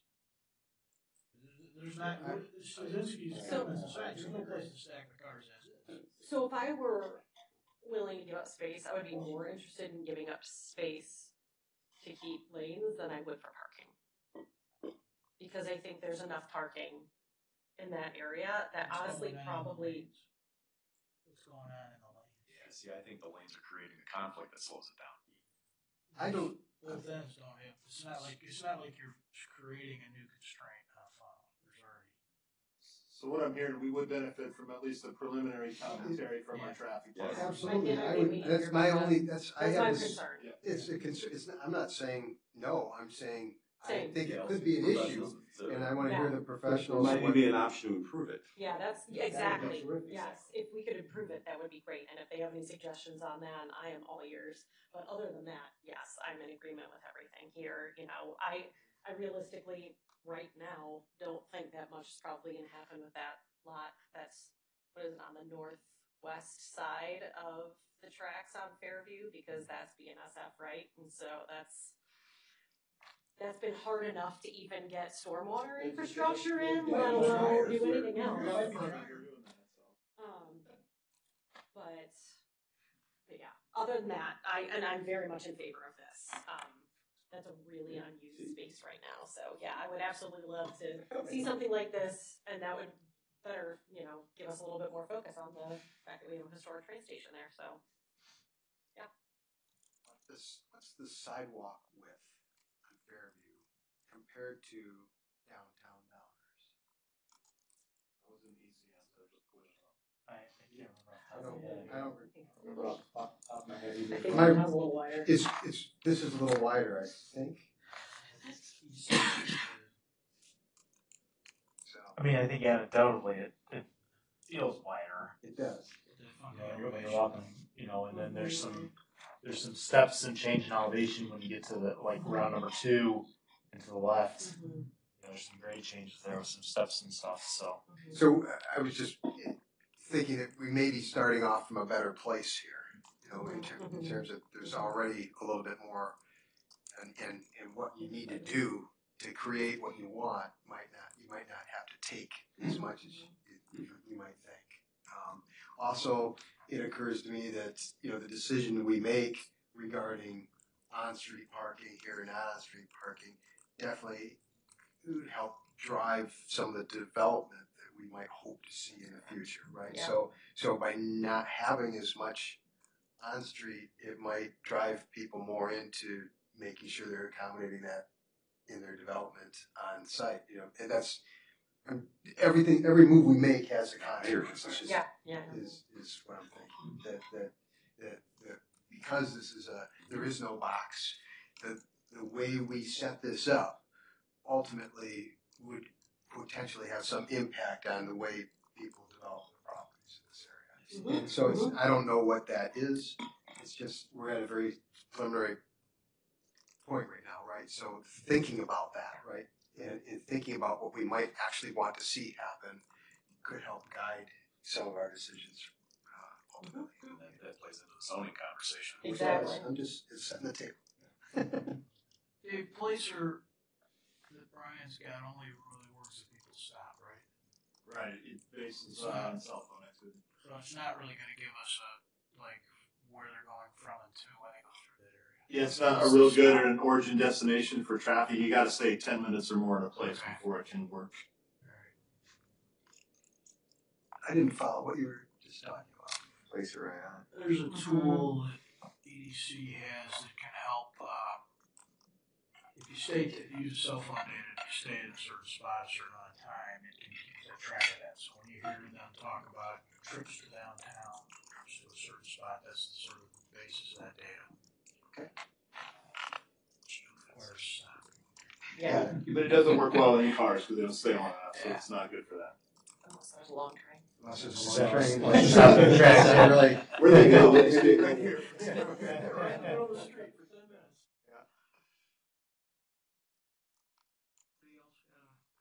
Yeah, I don't think I've weighed in. I generally feel the same way. I think this is an opportunity to do some, I think more maybe. I read in the meeting notes from this last week, wanting to give this a distinct look, and I'm not sure I'm totally on board with that. I feel like there is the consistency is something I'm looking more for. I agree. So doesn't mean we can't have different, different businesses, and obviously we will, but I don't know that we need to go a different design or a different look. This is a gateway, and I think it's important to have that consistency. Yeah, exactly. I love the idea of using the parking lot, the train station parking lot for other things. Maybe we could think bigger than this. This feels a little like instead of having cars, we're gonna have trucks or food trucks. I don't know. I guess I need to understand, or maybe we want to talk about what would that space be used for? It's not necessarily green space as it is there.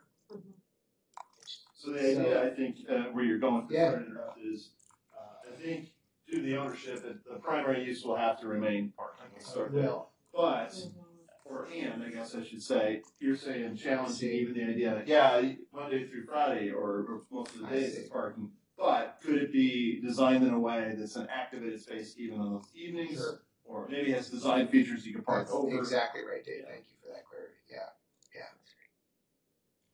Something more there. And then in terms of the sidewalk widths and the lanes, I think I agree. I need more information about what the impact would be. Are we widening those sidewalks for the sake of widening them, which is great, but I'd like to think about how we create more character there too. But we can do that with more space, so maybe that's the intention.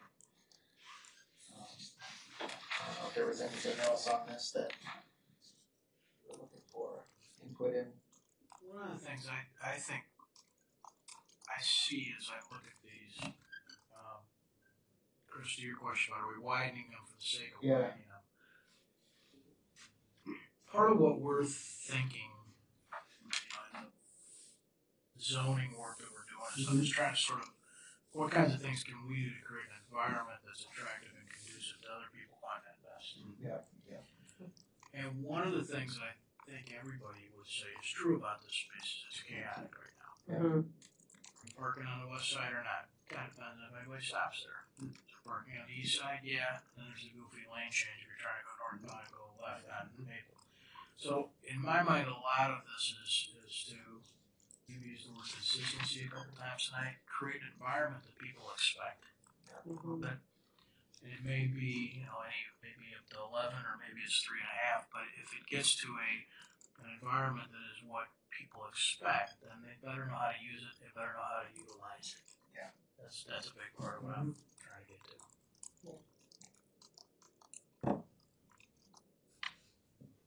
Anything else?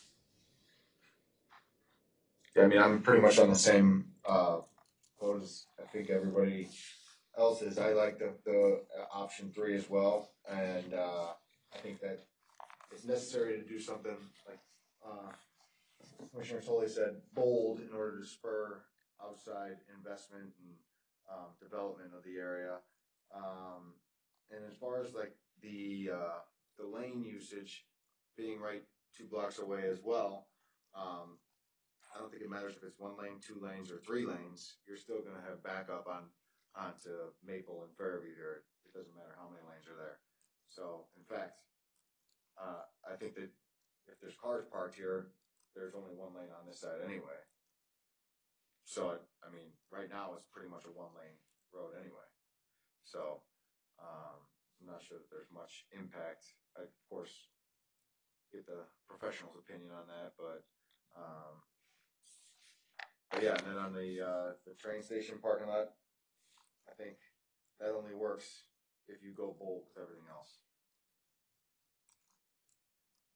As a part of a bigger piece of redevelopment. Yeah.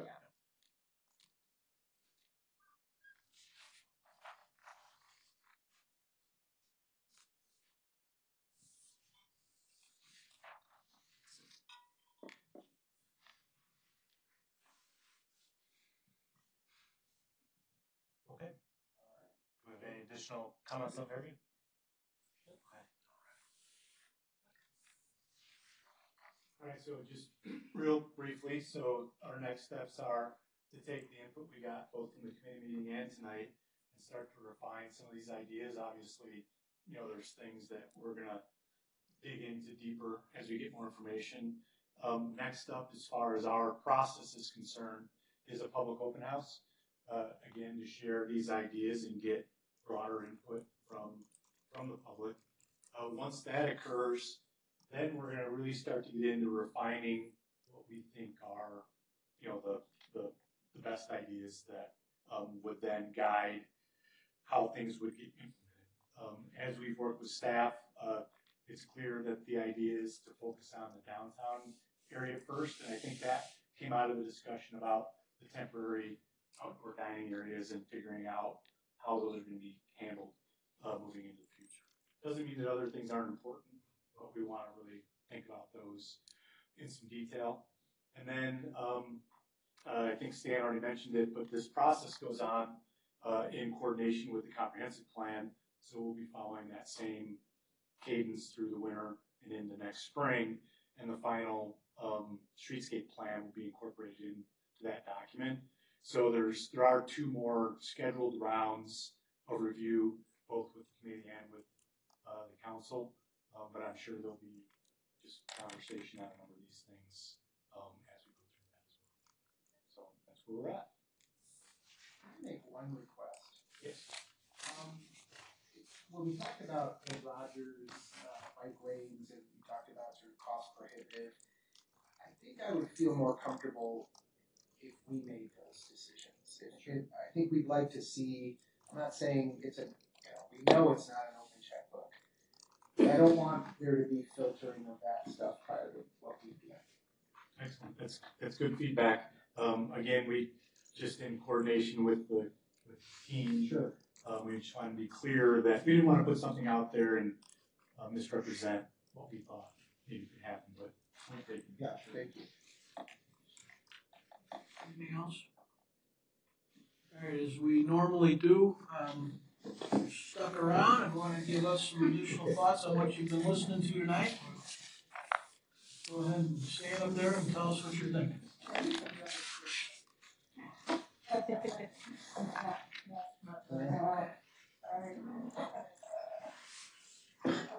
First, I want to go on record that we need to have a drop-off point for the train station on the south side of the tracks. It can be moved, but it needs to be in the area. If the thinking is that drop-off could be done in the parking lot,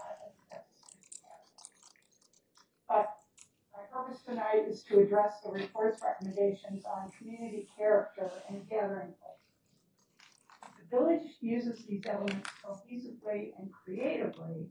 They can establish an inviting character for government growth, helping our town become a destination and attracting new revenue streams. I fully support the report's streetscape function and character section on community character and gathering places as elements that are key to establishing our community character. I agree you should plan streetscape improvements that contribute and add to the community character, creating a consistent community-wide streetscape style that complements a unique style for Fairview. Amenities such as flowers and interesting paving are nice and are found in many towns, but they are not unique. They are not character-establishing elements that distinguish our village from others. The report's Culture and Public Arts section recommends identifying locations to incorporate public art components within the streetscape, including ways to incorporate historical and cultural references, and developing downtown gateways and wayfinding signage that reflects the culture of the community. This, too, I fully support. What if sculptures that were linked in theme were used as features both in downtown and to follow when traveling between downtown and Fairview? Something to encourage walking between the two areas and for bikers to enjoy. Consider Sarasota, Florida, like Downers Grove, a community of just over 50,000 people. They too have competition for visitors in their area. The city of Sarasota has an official public art plan and public art plan, which contains goals and policies that align with the Sarasota City Plan and Downtown Master Plan as they apply to neighborhoods, housing, economic development, and recreation, and acts as a guide for the core values which, quote, the arts and cultural methodology will further promote and enhance and advance.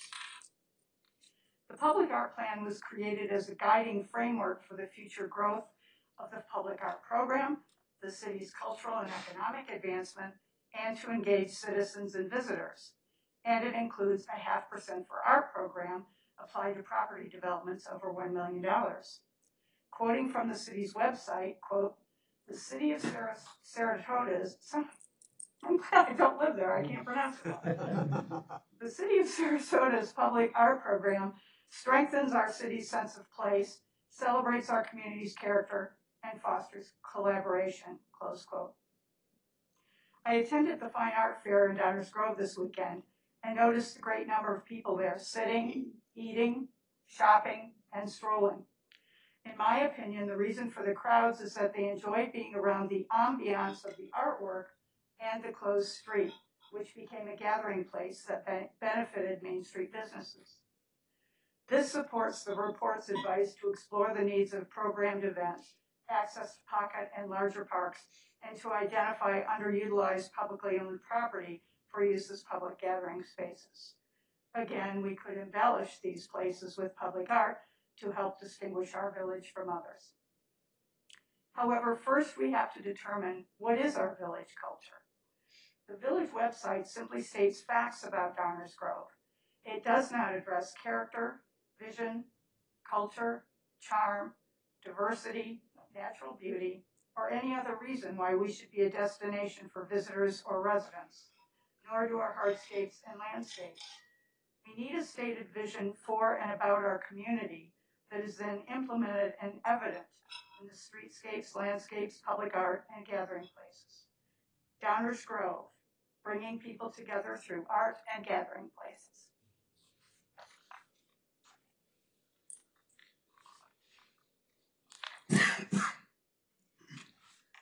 Well, Mary, you told me last November I should pretty much save my breath, and clearly that was good advice I should have followed. But nevertheless, here I am. There's an overarching problem with this process in that no one, it seems, reviewing these plans as they are, reviews them as they affect conflicting goals. Every month, the village puts out some invitation to come downtown, dine, shop, enjoy downtown Downers Grove. Yet these plans and many of the objectives set out in these materials are antithetical to that notion that people should come downtown to enjoy restaurants, shops, the library, and other amenities. You want people to come downtown, have this to be a destination point, but there is insufficient parking now, and every member of the Historical Preservation Development Committee recognized that. And that was, I thought that was a triumph. And if you want to permanently remove more parking spaces to the advantage of generally restaurants, this benefits only restaurants and a handful of people who dine outside. Get surveys of the activity this summer has shown that people actually dining outside are fewer and fewer because it's too hot, it rains, or it's too cold. If restaurants want sidewalks to be expanded, let them pay for it. It's not just pouring concrete, it's underground infrastructure. We don't know what that'll cost. And there is no benefit to anybody who does not eat there or is a restaurant owner. Certainly it doesn't benefit the 40,000 people who don't live in the immediate area. You compare restaurant revenues from summer months to winter months to support the notion of outdoor dining. I think you should suspend outdoor dining next summer and compare the revenues to like months to like months.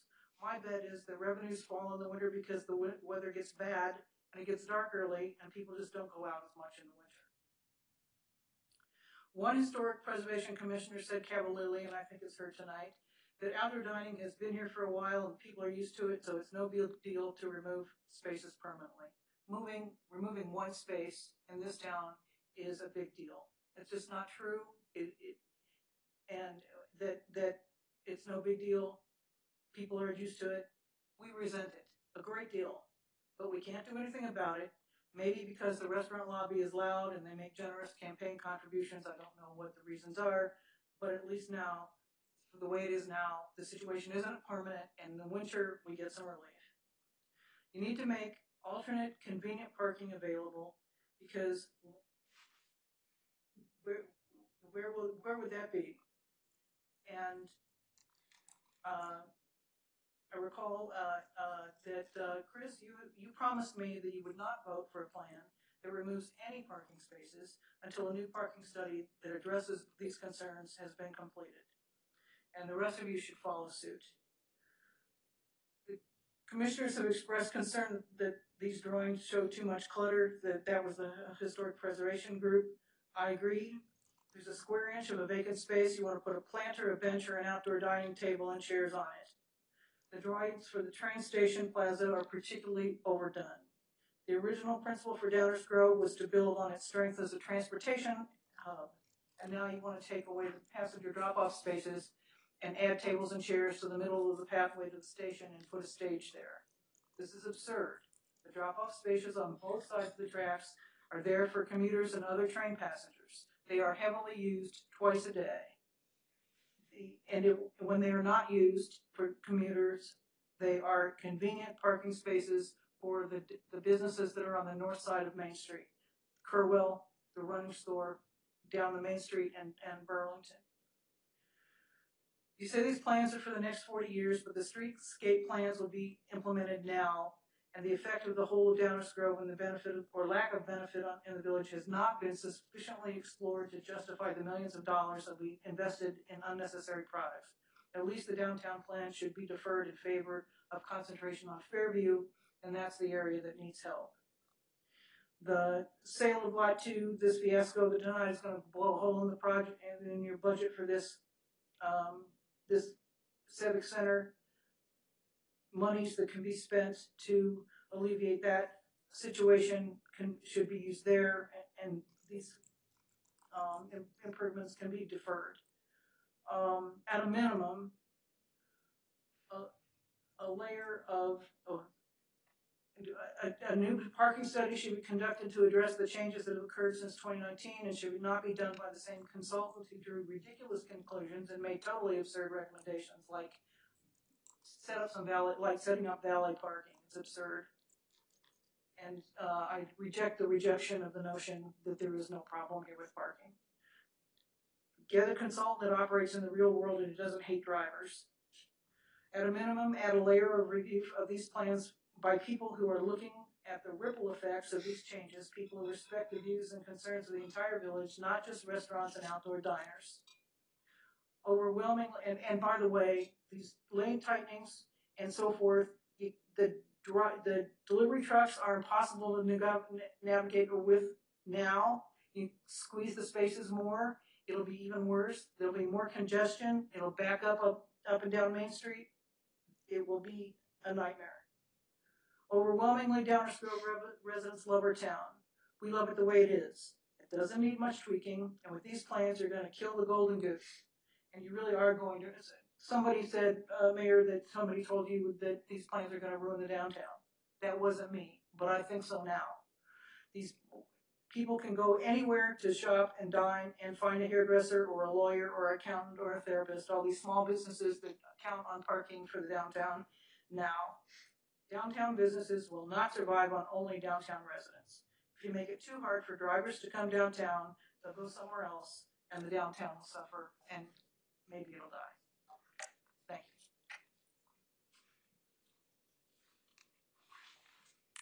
Okay, well, you already know my opinion about getting rid of parking, so I don't have to touch on that. You need to do a little bit more research on the dropping off of the train. I don't really think going through that parking lot is gonna be feasible and work out. But here's my thing, I don't know anything about designing streetscape, but I do know about building homes and building out my businesses. And every time you do it, you take what you have, whatever your square footage is, your box, or your home that you already have that you're adding a second story on, and then once you have that, you move your living room, your kitchen, how much room you want for your closet, and everything else. Looking at this, and you've gotten my emails, and Dave, I appreciate you getting back to me and you're answering me. You can't just show us 5 parking spots. No one can make an educated decision. You know what, I really like that. Yeah, number 1 is really good. Number 3, I don't know. We need to see. I'm sure, you know, when we met during the commercial owners, this is like the same thing that we were showing on those big posters that you had on the table. I'm sure you already have the scope of what it is from Burlington to Maple. And I'm sure you have that this is a restaurant and this is this and this is that, or at least you should. I would think that would be part of the process. And then it's so easy to go, okay, let's move a tree here, let's move a bench here. This is all going to be option 1. Let's do this, let's do this. To have somebody make any kind of an informed, educated decision on Pete's Coffee to Anderson Bookstore is just not enough. I would think that we would be farther along, and I understand, Dave, you were explaining to me that this is just a process, but come on, we waited this long for 5 parking spots to kind of just see what it is, and you're trying to make, well, would you like this, or we could do this, or we could. There should be answers to all the questions. We should know that, look at, hey, already here from Pete's to here, this is how big the parking spots are. So, and to answer your question, some might be 20 or whatever they were. We should know that. We should know where the street goes from 2 feet wider than other places. We're going to have an issue at the turn lanes, I think, with a lot of these, because I see it from my business, all these delivery trucks coming in with shrinking the street. But I do appreciate, I like the temporary, I never voted against not having temporary dining outside, but permanently doing something where we're going to have places here for artwork, we're going to have places where the train is going to be, to have artwork, to just have this cement sitting there in the middle of winter. And if you're going to be doing this Burlington bike from Belmont to Fairview, got to shovel it, you got to take care of it. It's not going to be any use to these bikers. It's not going to be any use to the walkers if you don't do it. And once again, I just want to touch on, I Googled when we were sitting here, there's 69 empty apartments in Downers Grove. 14 and 15 are in the Dash and what's the other one? Maple and Main. So we have empty apartments already. I think my idea of the dining on the first floor and getting rid of all that, you can open up that whole lane where those fleet trucks are at to get your biking and all that fit in. So just saying, I don't know about all these apartments. I think they're going to come back to the negotiating table and ask for more forgiveness. My opinion. Thank you. Anybody got anything else for this evening?